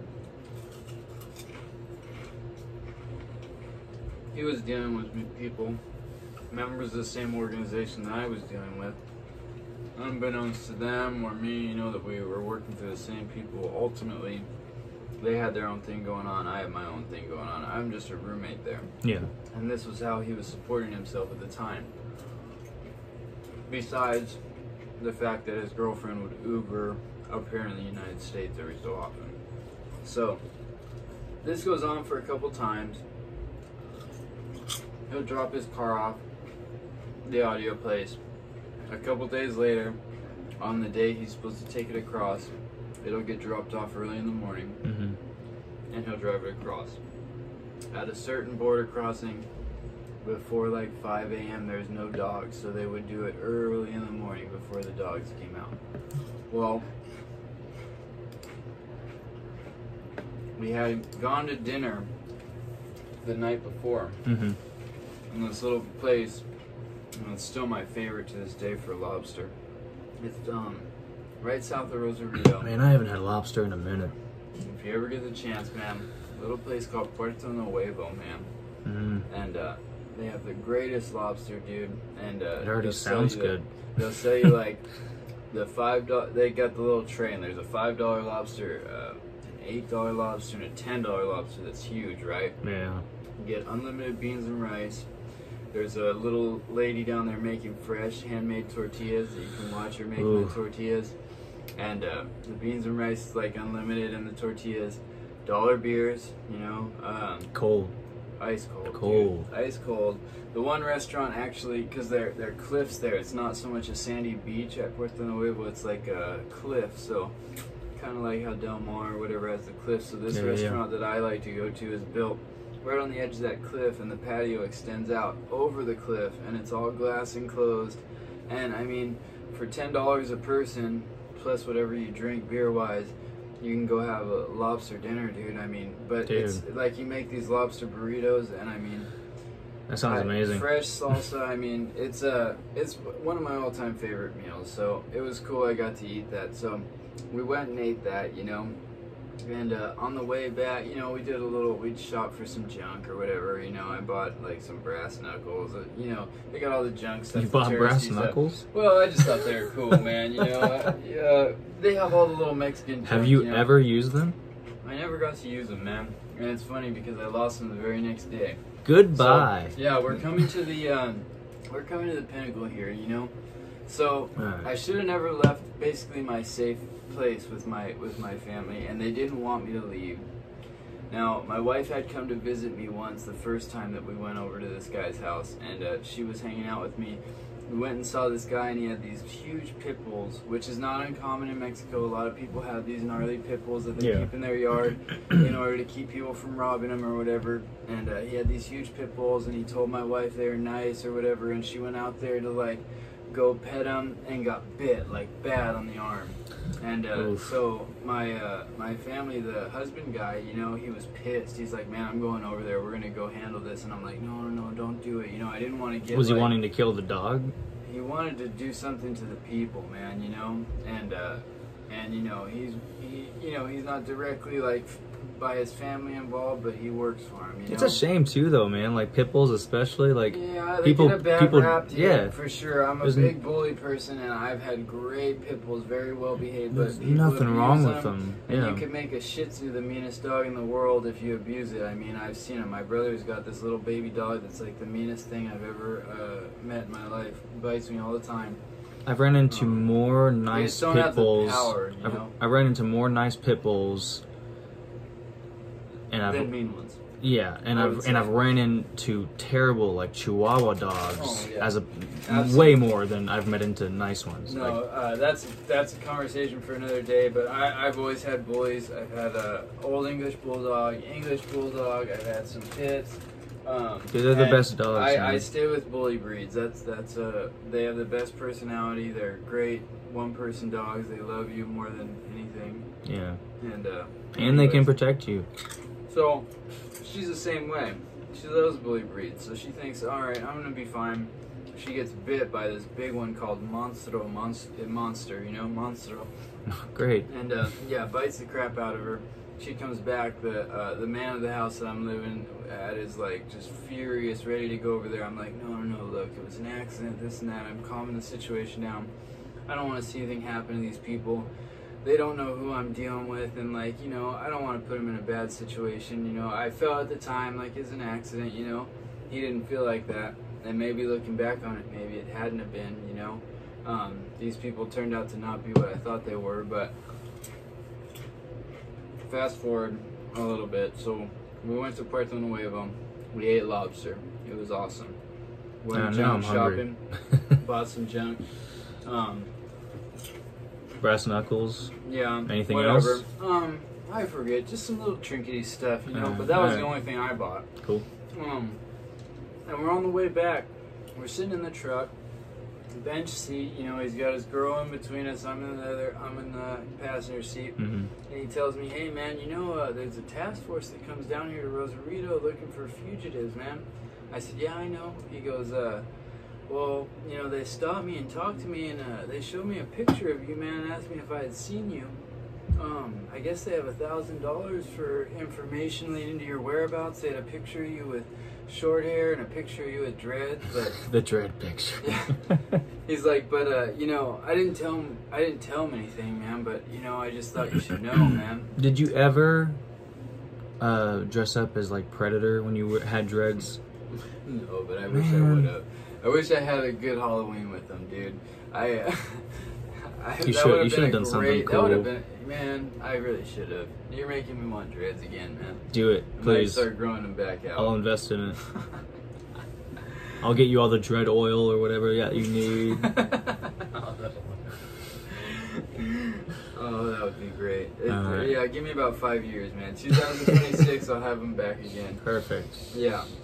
Hold you to So, it. alright, so I felt like that was kind of an odd thing to say, man, but I let it slide. Okay, you know, I don't know why you brought that up, especially if you didn't tell me anything. I know that I'm on the run. You know that I'm on the run. You know, obviously, if there's a task force, they're gonna have a list. They'll probably be looking for me. Yeah. So, anyways, I kind of think nothing of it. He's supposed to do a run the next day. Now, he had been taking money up front. He takes half the money up front, half when he's done with the job, right? hmm I told him, stop doing that. That's a bad thing to do. I said, look, you lose the control when you do that, man, because no longer can you tell them, no, I don't feel comfortable today doing it. No, this isn't a good day. Oh, I have a bad feeling. Those are important to listen to those things, you know, and you cut that out of the picture when you take half the money. Now you have to do exactly what they say. These are not just anybody that you're dealing with. Like, you've seen the videos on Alex Stremo of them, like, you know, cutting people's arms and legs off and all this stuff. Yeah. I mean, you're gonna do what they tell you to do, period, point blank, you know. And you know, he was you know, deep in his addiction, and obviously not as much common sense as I had, I guess, or I think I may have had more experience because he was newly down there, and I'd been dealing with this whole thing. I've been going down there since I was 16, and dealing with the same people that I deal with now for probably 5 or 6 years prior to this whole experience. So, you know, I'm more aware of it, more aware of like the pitfalls. They really schooled me a lot and taught me a lot of stuff, which has been a blessing for me being down there and kept me safe in a lot of weird situations. So, That's good. anyways, this day, so we went back after he sent that weird comment or whatever, and we went back, and he's supposed to do it early in the morning. So I go to sleep. We all go to sleep. I wake up and it's like 6:30, dude, and he's still here. And I'm like, what's going on, man? What happened? He goes, well, they haven't showed up yet. Now, remember, I told you the dogs don't show up till about 5 o'clock. Yeah. So it's now after 5. all of a sudden they show up with the truck. They tell him it's time. He goes, well, wait, the dogs, I mean, can we do it tomorrow? They go, what are we, you're going to go right now? What do you mean? What right now, man? And he goes, you know, you can tell he's scared. He's like, all right. So he takes off. Now, I do a shot. I go back to bed. Next thing I know, I hear this loud banging on the door. I'm like, what the hell, right? So I'm like half awake. I'm going, and I'm right in front of the door. And all of a sudden, it comes flying in. And there's 3 guns in my face. I go, oh, shit, man. Get down, fucking. That's a fun feeling. They say, abawa, abawa, abawa. I'm like, all right, I'm on the ground now. I got my MacBook Pros out. I got my car keys. These guys put You in your down. boxers again? What's that? You in your boxers again? I think I was. I just woke up, so this is more of an excuse. I seem to have some, you know. Just keep getting caught like that? I think that's why I don't Keep getting caught with your pants That's why I down. don't wear briefs, man. I wear boxer briefs, you know. At least I can have a little shred of dignity when I get busted without my pants on. Nope, not you. Yeah, well, it's better than getting busted in briefs, man. Yeah, True. Or commando. Think about that. True. You have an injury that way. Sitting in the Running back of through a cop brush. car, just Yeah. bare ass. Yeah, dude, or running through brush. You know, lose your shorts, man. Something might get snagged. So alright, so they put me in handcuffs, man. They got a gun in my head. They're telling me, where is he at? Where is he at? Donde está? Donde está? They're looking for the guy that was telling you all this. That went and took their black box with the drugs, right? Where is he? Donde está? They said, okay, quieres morir, motherfucker? You want to die? Do you want to die? I said, no, look, this is his number. They go, we already have that number. Now they roll me up in a blanket. I'm in handcuffs. I'm like, oh, this is it, man. I'm done, right? I don't know why they rolled me up in a blanket. I don't know what happened. I just like huddled there. I'm waiting for the inevitable. I thinking, dude, this is it. This is how I'm gonna die, dude. They're gonna dump me in a river. My family's never gonna know where I'm at. Jeez. You know, I mean, they don't know where I'm at anyways. I haven't been able to contact them because, of course, there's bounty hunters. You know, I skipped bail. Hey, when was the last time you like had talked to him at this point? 3.5, almost 4 months ago. They knew wow. I was down there, dude. The bounty hunters are all over their house, all over my wife's house. I can't contact any of them because I can't tip off to where I am. But they know I'm in Mexico, even the bounty hunters, but they're waiting for me to come back. So they're staking out all the, you know, all my family. Yeah. It's all being staked out because they don't think I can last down there. And I've been lasting, and they're shocked by that, you know. I don't know if you remember, Dog actually went to Dog the Bounty Hunter, went to a Mexican jail. I never watched the show. He went to a Mexican jail because he tried to go get a bounty down there because they don't recognize bail in Mexico. It's considered kidnapping if you take someone like that. And he got a kidnapping charge and actually went to jail in Mexico for trying to collect on a... so they can't get you down there. So that was, you know, I wasn't worried about that, but... See, Dog the Bounty Hunter, though, like, dude, I couldn't... Such an asswagon, dude. I couldn't take him seriously just by the way he looked. That's And, what like, I'm his saying. sunglasses alone were a huge, like... I'm alright. And, like, that's like, the least flamboyant part of that dude, man. But, we didn't even get into the mullet or the sequins or anything, man. I don't want to. But we'll leave that alone for now. That's a topic for another day. So I'm rolled up in a blanket. I'm scared shitless, man. I think would this assume, is it, yeah. dude. I got guns to my head. They're talking about, do I want to die? Where is this guy out at? I hear stuff moving around in the house. And you have no idea where he is. No, man, no. All I did was, I know it was late when he left. I went back to sleep. I heard it sounded like someone knocking on the door. What time did he come again, do you think? Well, I remember it was like 6:30 when I woke up. And so he was just getting the truck at 6:30. He's supposed to be across the border by 5, dude. So this is bad, you know? Yeah. But he had already taken half the money. He can't tell him no. They're not gonna allow him to tell him no, right? So I'm starting to put it together though. I mean, you know, as I'm sitting here in this blanket, I'm like, okay, well, it's kind of late. I can see a lot of light when they kick the door. I'm like, it's kind of late.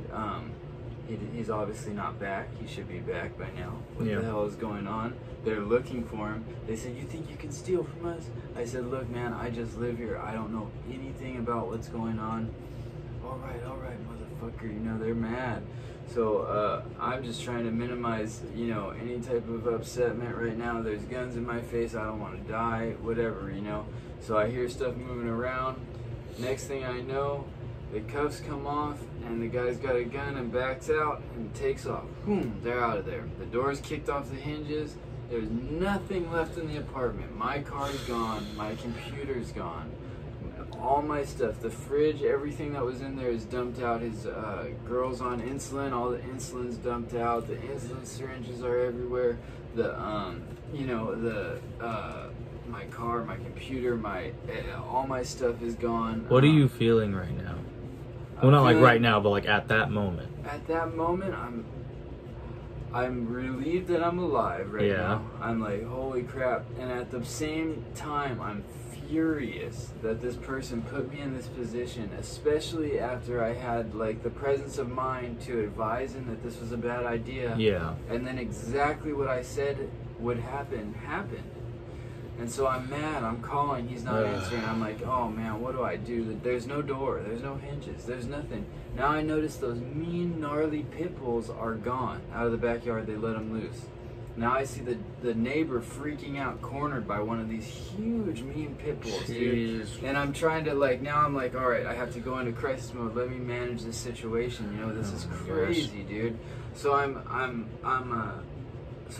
running, man. I'm like, all right, I'm gonna grab him. You know, I'm gonna go with my natural instinct. Dogs usually like me. Hopefully this dog will be cool. Did you put pants on at least? I had pants on at this. Okay. You know what? I did actually take some time. I let the guy be cornered for a couple extra seconds while I put pants on, just cause I didn't want some weird charge in Mexico for indecent exposure or something. Having something slap out of there or something, I don't know. Sure, you might slap the person and they might charge you for something. That's what I'm saying. That could be a whole nother ball game, man. So I threw some pants on. Good. I'm like, all right. Good call. I know, right? That's one of the first good decisions I made in this situation. I go grab that big old huge monstro and I grab him by the collar and he just responds, dude. He's cool. He fucking... I'd met him a couple times, but really briefly. He's always been mean, snarling, drooling, ready to attack, kill. I mean, shoot, if you get the hand on a dog like that, even if it's not yours, it's probably just so used to force that it'll obey you if you just grab it like that. I don't know if it was my energy or what, but in that moment, there was no time for fear or anything. I just grabbed him, whatever's gonna happen, latch onto my hand, and I'll just drag you that way. You gotta get into the backyard. Because, dude, that dog could kill you. Yeah, well, yeah, whatever. I mean, at this point, I almost, I'm lucky to be alive anyways, and I don't want the cops to show up. I'm a fugitive, dude, and I'm not just any fugitive. No. I'm looking at, at least 10 years from the way I'm looking at it if the cops show up, you know what I mean? So do what you will to me, dog. I need you in the backyard, and I need to minimize the chance of the police showing up to this place, I cannot have them show up. So I start grabbing all my stuff, man. I'm like, man, I'm freaking out, man. So I want to get high. I'm getting high. As I'm getting high, they come in. And they tell me, what happened to the house? What'd you do with all of our stuff? I said, fuck you. What do you mean, what did I do with all your stuff? I just got wrapped up in a blanket. I got a gun to my head. And everything I own just got stolen. And you're going to ask me what happened? You got the nerve right now? Yeah, I took all your stuff and stashed it somewhere. Where's my car, dude? My little Civic. I put your fridge and all your furniture in my Civic and took it somewhere. Man, and I think that was just a ploy, And why are they back? That's my biggest thing. Why are you guys back? Yeah. I have a question. What's up? Is there a bathroom break? Yeah, right there, man. Go for Do we it. have to pause, or are you just going to edit it? I can pause it right here and we'll jump back in. And we are back. We're back. Cool. All right, so where were we? Okay, so they come back. They're accusing me of stealing all their stuff. The nerve of these people, right? The nerve of these people. Man, I can't. But I'm like, man, you don't even know. I just saved your neighbor from certain attack by your pit bull, man. In my underwear? Yeah. Well, no, I put my pants on. You got your pants on. This time I Good had man. my pants on for one of the few incidents I did wear pants. But you gotta make it seem worse for the story for him, so he feels worse. Exactly, and they're thinking that, and they can't possibly be thinking that, but I don't know. I'm not sure where they're at, and at this point, they're probably just confused. I'm feeling really weird because, okay, if you remember the night before, he mentioned something about, someone offering him money for my whereabouts. Yeah.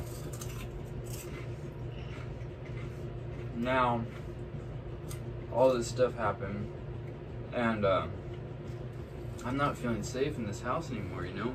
Mm-hmm. The odd part about this, they stole all my money, they stole my computer, they stole all my bags, they stole my car, but they left all my drugs there. Maybe they have plenty? I don't know. Yeah, I'm assuming that basically drugs are nothing to these people because that's their main business, you know? And Yeah. I don't think they use them or anything, so there was a glass bottle with 100 Xanax bars. There was about, I'm just gonna roughly estimate an ounce of crystal meth right there. There was maybe 23 grams of heroin. Now, heroin's a little different than any other drug, and I've heard multiple reasons as to why. I've heard it's like the absolute greatest. Well, I think that's why they call it heroin. Yeah. Because it's the heroin, the drug to save all drugs. It's, you know, and you know, that's probably another discussion for another time, which Yeah. I'm sure we can have. And hopefully I'll get returned. Hopefully everybody likes me. They want me to come back, but Of course, man. either it be, you know, I got a lot to talk about, but you know, so This is just the first layer of the onion, man. yeah, we're gonna start peeling the onion, absolutely. So they sell heroin in what's called pieces. Down there you call them pedazos, right? And that's a piece of heroin. Now a piece of heroin is 25 grams, whereas if you were to buy crystal, weed, any other drug, you're gonna buy it in an ounce, which is, what is that, 28.6 or I forget. Something like that, I think. 28 point something right now. You know, I guess I might be a little nervous or something. When I'm not when I'm not working, I tend to not think numbers. Yeah, I like to take a We're break. off work, so Yeah. it's 28 grams and some change is an ounce, you know, and that's normally how you would buy stuff. For some reason, they will not. No one I know has ever sold me an ounce of heroin. You'll buy a piece, a pedazo, 25 gram pieces.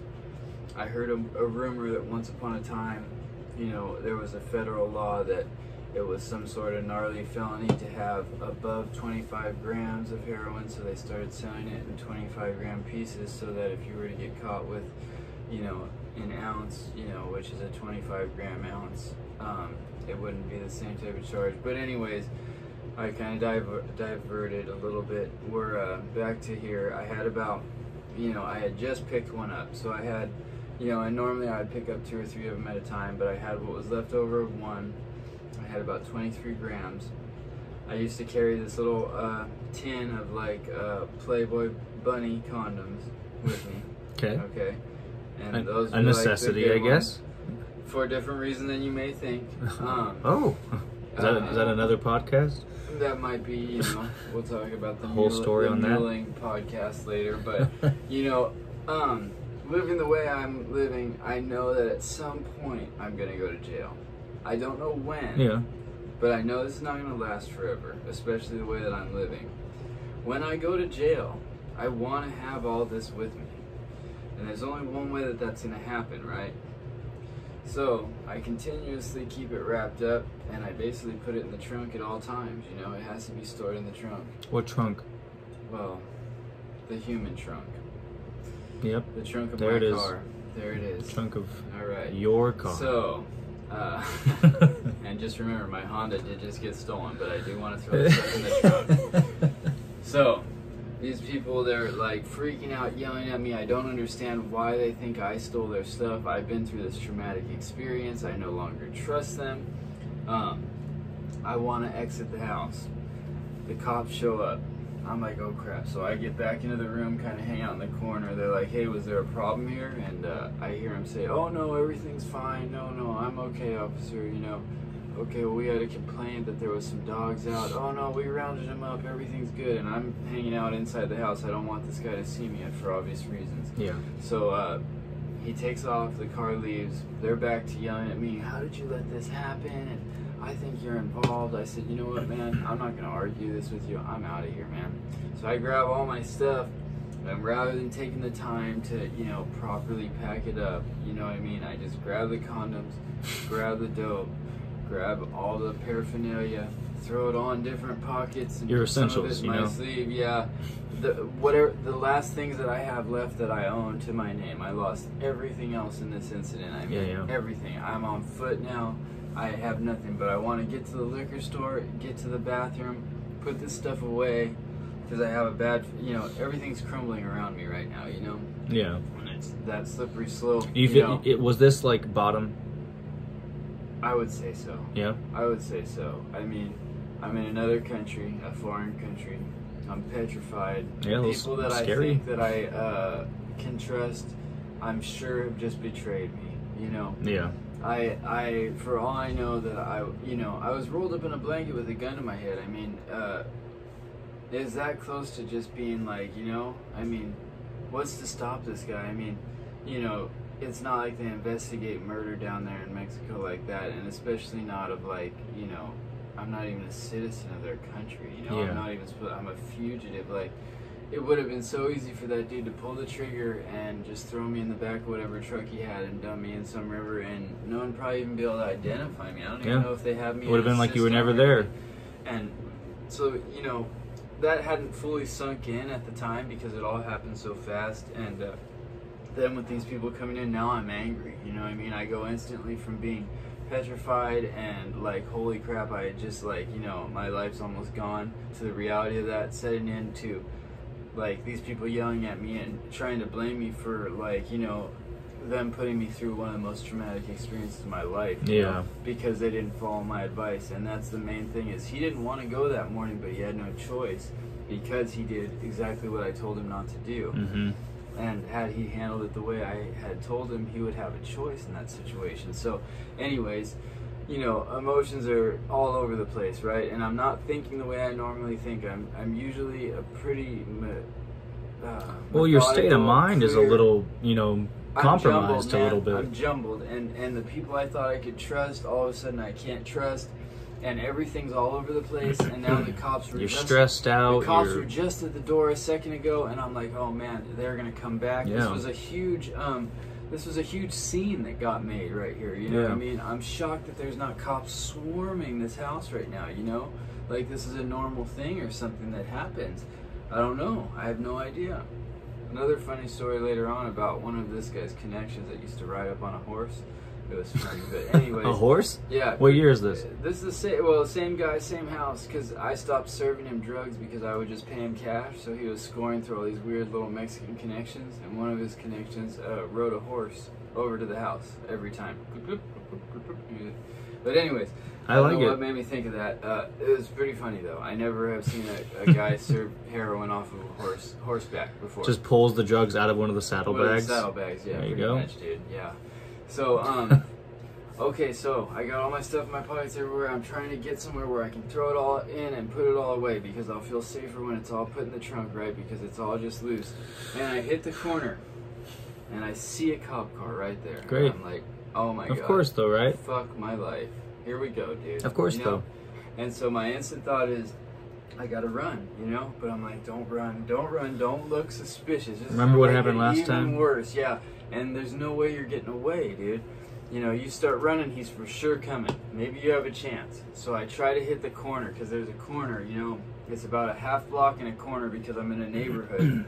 So I can, it's not a full block there. Yeah. I hit the corner, I see him, and he's halfway up the next little half block, you know what I mean? So I'm like, all right, maybe I can hit this corner, boom, and hit a couple fences, and then I'll start running as soon as I'm out of sight of him, and maybe just put some distance, because I'm freaked out. Yeah. Well, as soon as I go to hit that corner, he lights me up. And I'm like, oh, man. It's like he knew. And I'm like, hey, man, look, what? I just got robbed. I have no money, but I have this big old gold ring, my grandpa's gold ring. I'm trying to take this ring off, and I'm like, hey man, it's a huge, like 14 karat class ring, dude. And I'm like, look man, just don't ask any more questions, take this, and normally that'll work, man. You carry like 200 pesos on you, and a lot of times you can make them go away for like 200 pesos, just like that. Now, when I was there, the conversion was 20 pesos to the dollar, so that's about 10 bucks, man. So I'm giving this, I have a gold ring coming off my finger. This guy's not interested. That's tip number one, where I'm like, there's something strange with this, right? Mm-hmm. He puts me in handcuffs. He's like, hey man, what do you got? He searches me, he finds all the dope. it's a lot of dope. He goes, oh, what, you're in trouble. You're gonna need to do something, you know.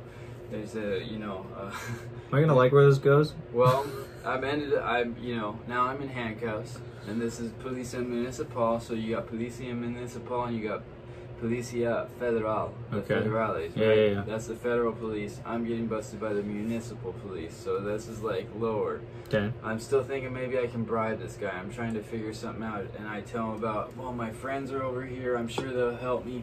Go talk to my friends. Well, he goes back over there to try and talk to them to see if they have some cash, because he tells me I already got 50 of those rings you're trying to give me. I'm like, fuck. And I see them come over, and I'm in the back of the car, but I see him talking to him, and they're just shaking their head like this, and I'm like, oh man, they set me up, man. It was a setup from the start. I know it was. I know, because how did he get out of it? He told me he got busted at the border. I left that out. But yeah, when he came back and he's yelling at me, he told me, well, I got busted, you know. I had to tell him that I didn't know that stuff was under my car. I just dropped it off at an audio place. And it's like, that sounds fishy anyways, man. They just let you go. Like, come on, man. That's what everybody says. They get busted with stuff under their car. So he obviously gave me up, man. So the guy, you know, they're shaking their head. They don't want to help me. Douchebag. Man, it was fucked up, man, what happened. But it was one of those things that's brought me to where I am now, you know? Yeah. So I end up, you know, I go to the Mexican jail, man. I'm sitting in there. And it sucks, dude. They put me in the shittiest, worst spot. And, you know, I see some Southsiders now. You know, there's a difference between, like, Southsiders and Paisas. And so these are all different types of Mexicans. You got Paisas. Those are, like, the guys with, like, the boots and, the cowboy hats, like the real Mexicans. You got like the Southsiders, which are more like Mexican gang members, shaved heads, tattoos, all that type of thing, right? Mm-hmm. So a couple of those guys kind of recognize me. You know, I'm you know, I got a few tattoos. You know what I mean? A few? One or two. You know. No, I'm heavily tattooed, man. These guys, they see me, you know, and they start talking to me, and I'm about to like set up my little thing, my little cot thing, my little roll in this corner where there's an open spot, and they tell me, hey, come here, man. And they start talking to me. You got anything with you? Well, when I got busted, you know, I got busted with all this dope, and the Mexican cop, he tells me, I'm like, man, hey, you know, I'm gonna be mucho más días, like, very soon. He goes, oh, how long do you have? Cuánto tiempo? How much time, you know? And I tell him, fucking ahora, basically, like right now, you know? He goes, okay, well, I tell you what, man, you behave, we do this easy. You know, fácil, muy fácil, I got something for you. I tell him, all right, man, you know? And he pulls out of his vest. Now, he just confiscated a big old, you know, like basically a tennis ball of heroin from me. And about, you know, that's a about lot. as much crystal, you know what I mean? And then the bottle of 100 Xanax bars. He's just confiscated that from me. He goes in his little vest and he pulls out a handful of these little cuartitos, these little quarter grams that they sell down there for like 50 pesos. You can get like a little cuartito, right? 50 pesos is basically $2.50. Okay. So American, you know. Yeah. So he tells me, I said, okay. I said, give me todos, man. I want all of those things. And he goes, oh no, pero you're good. Maybe solamente uno, for you, just one. I tell him, okay, man. And so I behave the shit out of myself, right? And just, you know, they gotta take me. You gotta take me to the consulate. They have to give me permission because I'm an American citizen to do all this. So I go through the whole thing, but I have Mexican charges because I got caught with all those drugs down there, dude. So I go to a Mexican jail after the consulate approves it and all that, and he notifies them. And I go to a Mexican jail. And we're sitting in the parking lot, and he goes, okay, well, you were pretty good, man. You ready? What are you going to do with this thing, man? I'm like, I'll do something with it, man. Just give it to me. So he lets one of my handcuffs out, right? And so I take this little quarter gram of heroin, right? And I put it in my nose, all the way up as high as I can, you know? Jeez. And then they search me, and I get through all this stuff. So I got this little quarter gram of heroin. So when I come in, the Southside dudes are like, hey, man, you look like kind of bad, man. Like, they're like, you kind of don't look so too, good, man. bud. Like, they're like, you better get in the shower, man. I'm like, all right. Like, the Mexican dudes, the Mexican jailer, are telling me I gotta take a shower. Like, all right, I took a shower. I come back to like, what? Because I keep like digging in my nose. They're like, you have something with you, huh? I'm like, yeah, I got a little bit of something, man, but I'm gonna be sick. And I pull it out and they laugh at me. I'm like, what? They go, man, you're in Mexico, man. You never been to jail down here, because a lot of these guys have been to prison in the United States, right? And Yeah. they get deported afterwards. Like, if you're not a citizen and you get in trouble here, you got to do your time here. And then as soon as you're done, they deport you. You know, you're not allowed to stay because, you know, you committed a crime. So a lot of these guys have done time up here. So we start talking about, you know, prison in the U.S. They tell me where they've been. I tell them where I've been. We kind of hit it off, you know. They ask me, oh, man, hey, you tattoo? I'm like, yeah, I tattoo a little bit, you know. They're like, you any good? I'm like, yeah, man, I'm pretty good, you know. They said, you're going to be sick, huh? I said, yeah. They go, all right, come here, man. So they had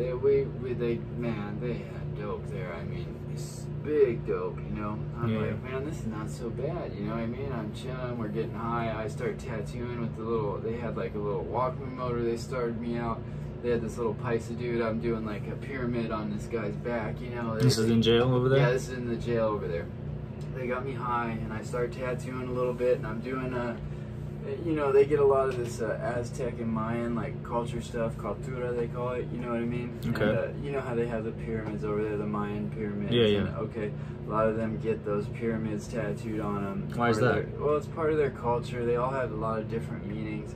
Up here in the U.S., they're not allowed to have a white boy tattoo that stuff on them. Like, usually it would have to be like another Southsider that would do it, because their culture, just like with us, if we get like runes and stuff like that on us, a lot of those guys get swastikas and all that weird stuff. Like, you're not allowed to have another race tattooed on us. That's prison politics. That's like, man, I could talk to you about that. That could be a whole nother different set of different rules. show. But basically, dude, down there in Mexico, you can do whatever you want, you know. So I'm tattooing this this pyramid on this guy. I forget which one it was, but it was one of the pyramids, you know, that they have, and they got certain ones, pyramids of the sun. They got all these different ones they do, but they saw that I knew what I was doing, basically, you know what I mean? They said, oh man, you're good. They have a real tattoo machine. They got me with a foot pedal. I'm sitting there, like really tattooing now. These guys are just keeping me loaded the whole time. That's pretty dope. They're cooking with real food. I mean, I seen these guys, you know, they're like, hey, are you hungry? Because I guess your family, like, brings you food, like, down there where I was. Really? I was in La Mesa jail. Like, I guess they feed you or something, but I never saw food that was, like, provided. Like, everybody just, like, hooked me up with food, you know? That'd be pretty cool if they had, like, a barbecue set up right outside the cell, so they could just make it fresh right there. Dude, they legitimately, like a Benihana. like, cooked, like, right there, dude. Yeah, like, I mean, not, like, with a barbecue, but like they made little fires and everything, and like cooked stuff. They had little pots and pans, and like they had a real knife they're chopping it up with. That kind of freaked me out. I'm like, oh man, this shit could get real right here, like with a, you know, because I'm used to prison, you know, a riot or something. These guys got like real kitchen knives and stuff. Like, this could get ugly really quick. Yeah. But you know, we were just kicking it, everything, and it was weird because everyone there had a job, man. Like, you know, like if you didn't have nothing, like they wouldn't let you go hungry. Like, you know, like a lot of these like weird bones and stuff that are kind of like crazy or whatever. Like, they like let them wash their clothes and make sure they have a little something, you know. Or if you have family that takes care of you, you know, like everybody got little hustles. Some of these guys will make burritos and sell them, and you know, you buy a burrito from this guy, and you know that's how he makes his. So, you know, it was like a little community in there, man. Yeah. And that's pretty there was cool, so though. much more like stuff in there than there is in like a real American prison. It was Yeah, it's not like dude. it doesn't sound like an average like a prison and experience. then they start telling me like, man, wait till the weekend. They got like they party? Yeah, man. If you got some money, like, I'm like, well, I could probably get some, man. I could probably call. They're like, yeah, man. Sometimes they bring prostitutes on the weekend, everything. Like, I'm like, man, for real? Like, this is cool, right? I was only there like 2 days, man. And all of a sudden the guard calls me, hey, you're going to go to court. I'm like, for what? Well, you got your charges in Mexico. You could be doing up to like 5 years down here, you know? I'm thinking, man, you know, this doesn't sound too bad. Really, you know, man, I could do this, right? So he goes, yeah, as I'm walking down the hall, I'm like, what is this court for? He goes, well, the judge is going to decide whether to keep your charges here in Mexico and have you go to court here, or if he's going to drop your charges in Mexico and extradite you to the United States. I'm like, oh man. I said, dude, I want to stay here, man. You know? He goes, well, I don't know. So he walks me into this little office, dude.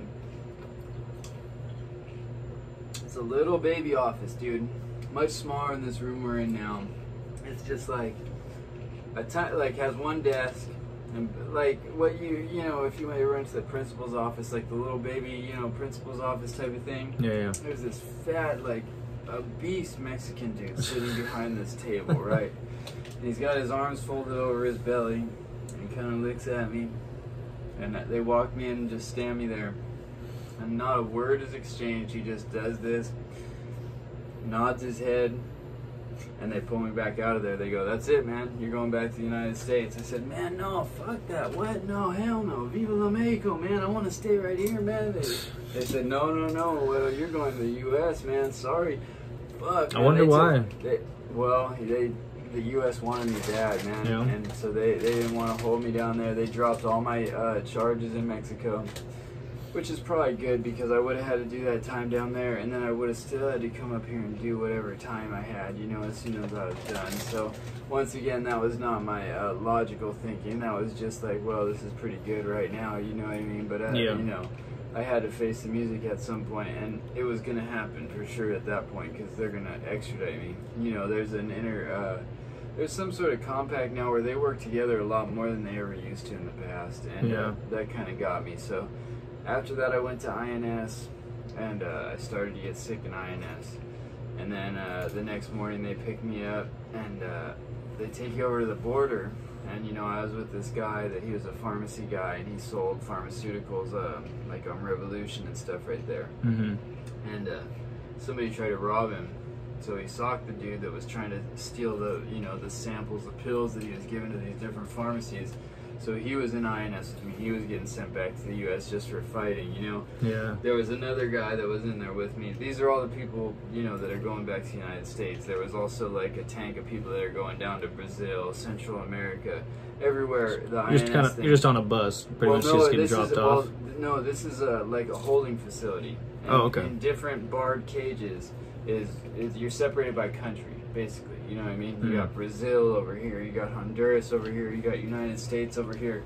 So I'm in there with two other guys that are Americans, The one guy was, like I said, a pharmacy guy giving out samples of the pharmacies, trying to sell pills to these different pharmacies, right?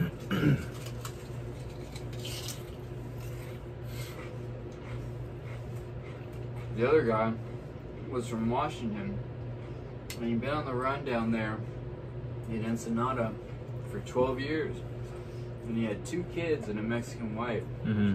He was on the run from some sort of burglary or something. And it was kind of sad because you could tell he did it when he was a kid, and he'd grown a lot, and he was like a good husband and a good dad. Didn't use drugs or anything, and now, he finally caught up with him 12 years down the road, you know what I mean? And it was time for him to face the music.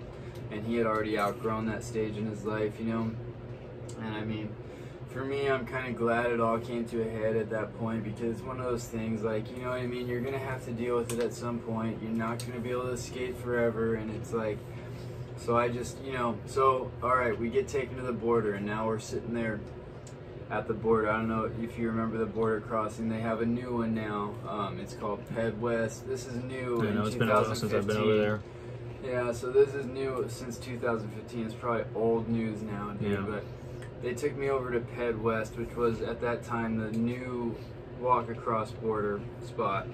And they take you, back in the back, and you sit in this room, and it's with all the people that are suspicious, basically, that are crossing, that they've pulled aside, like, to investigate. Mm-hmm. And they take us right in there. We're in handcuffs. And so now they're going to take us and they're going to fingerprint us right there. And if you have a warrant, you're going to go back to the holding cage, and you got to sit there and wait to deal with your warrant that you have in the United States. If you don't have a warrant, you're just getting booted out of Mexico, and they're going to leave you at San Ysidro right there, on the United States. Yeah. That's it. So the first guy goes, the pharmacy guy. They fingerprint him. Boom, they tell him, all right, man, get out of here. I'm like, phew, man, maybe I'll get lucky or something, maybe this won't show up on the computer, I go next, boom, I go right back to the little holding cell. The other guy, same thing, both of us. Man, it took me I don't know, I want to say 14 hours or something in that holding cell for the United States to pick me up. The San Diego sheriffs picked me up from there. I was in full detox, man, on the floor, curled up in a ball, detoxing, freezing. Just like, I didn't have socks, nothing. They gave me these little booties because they felt bad for me. I was like just dying. And then after all that, I'm already in full detox. Now they want to do my intake at the downtown jail. Yeah. And so they want me to go through all this stuff and take the pictures, and they're yelling at me, but I won't even sit up on the benches because I'm just like dying, you know. I'm just laying down to take the pictures, do all this. And then there you go through a series of holding cells for like. And you're trying to kick what right now? Now I pretty much, so I've been off the methadone. I haven't taken any methadone in like 3 months and some change, and I've only been using heroin. So I'm hoping that at the end of this 5 or 6 days, because that's normally how long it takes to kick heroin, that I'll start to turn around. That the methadone's out of my bones, because that's how long normally a methadone kick would be. But this is like a theory I came up with on my own, and I don't know if it actually worked. You know, now is where the rubber hits the road. You know what I mean? We're gonna find out if it works. Well, you're in the States now, man. I'm in the States. So now I'm going through booking, and I can't get to a bed. All I want is just to find a bunk bed to lay in and just get this over with, you know? But they're moving me from holding cell to holding cell. And downtown it takes almost 3 days to get to just a cell where you can lay down. Yeah. Now, remember I told you, you have to be arraigned within 72 hours of them getting you into custody, right? Mm-hmm. So, I've been going through this whole process of just holding cells with wooden benches around the outside edge of them. Yeah. For 2 days and some change in full detox. They finally get me to a bed, and I finally lay down. I can finally put a blanket on and be warm again, you know? Mm-hmm. Not that I'm warm because I'm hot and cold, but I have, you know, I can drink some water, I can do all the stuff I need to do, I can use the bathroom, I have a little cell. So, literally, it's like 2 in the morning, and then they call me for court, and court wakes up at 4:30, dude. So I had 2 hours in this bed. Now they want me to spend the whole day going to court. You just to gotta be sit arraigned. there. And the same deal, holding cells. I like, so I try to refuse. I tell them, fuck you. I'm like mad, I'm yelling. They go, you're going to court. I said, no, I ain't. Fuck you, what the fuck? No, I'm not. He goes, I'm gonna come in and make you go to court. I said, no, you're not. Fuck you then. Come in, man. He came in and whooped my monkey ass, man. He really did, man. He fucking threw me against the wall, put me in handcuffs. I'm dying, dude. They made me sit in handcuffs the whole time through the holding cells because I was talking shit. Well, that's what you get. Man, I know, dude, but I was like, not in my mind. And that's what he said too, man. So I went and did that court thing, but you know what, dude? In like 5, 6, 7 days, dude, I was starting to perk back up. I did end up beating the methadone kick. Sweet. I kicked just the heroin. That's what I'm talking about. I didn't get the whole 10 years. I got sentenced to 7 years, 8 months with 80% because I dropped $5 grand on a pretty good lawyer. I signed the very first deal. He goes, if we don't sign this one, it's going to go up to 12. I didn't want to sign for that much, but you know what? It worked out. COVID got me out early. Prop 47 got me out a little bit early.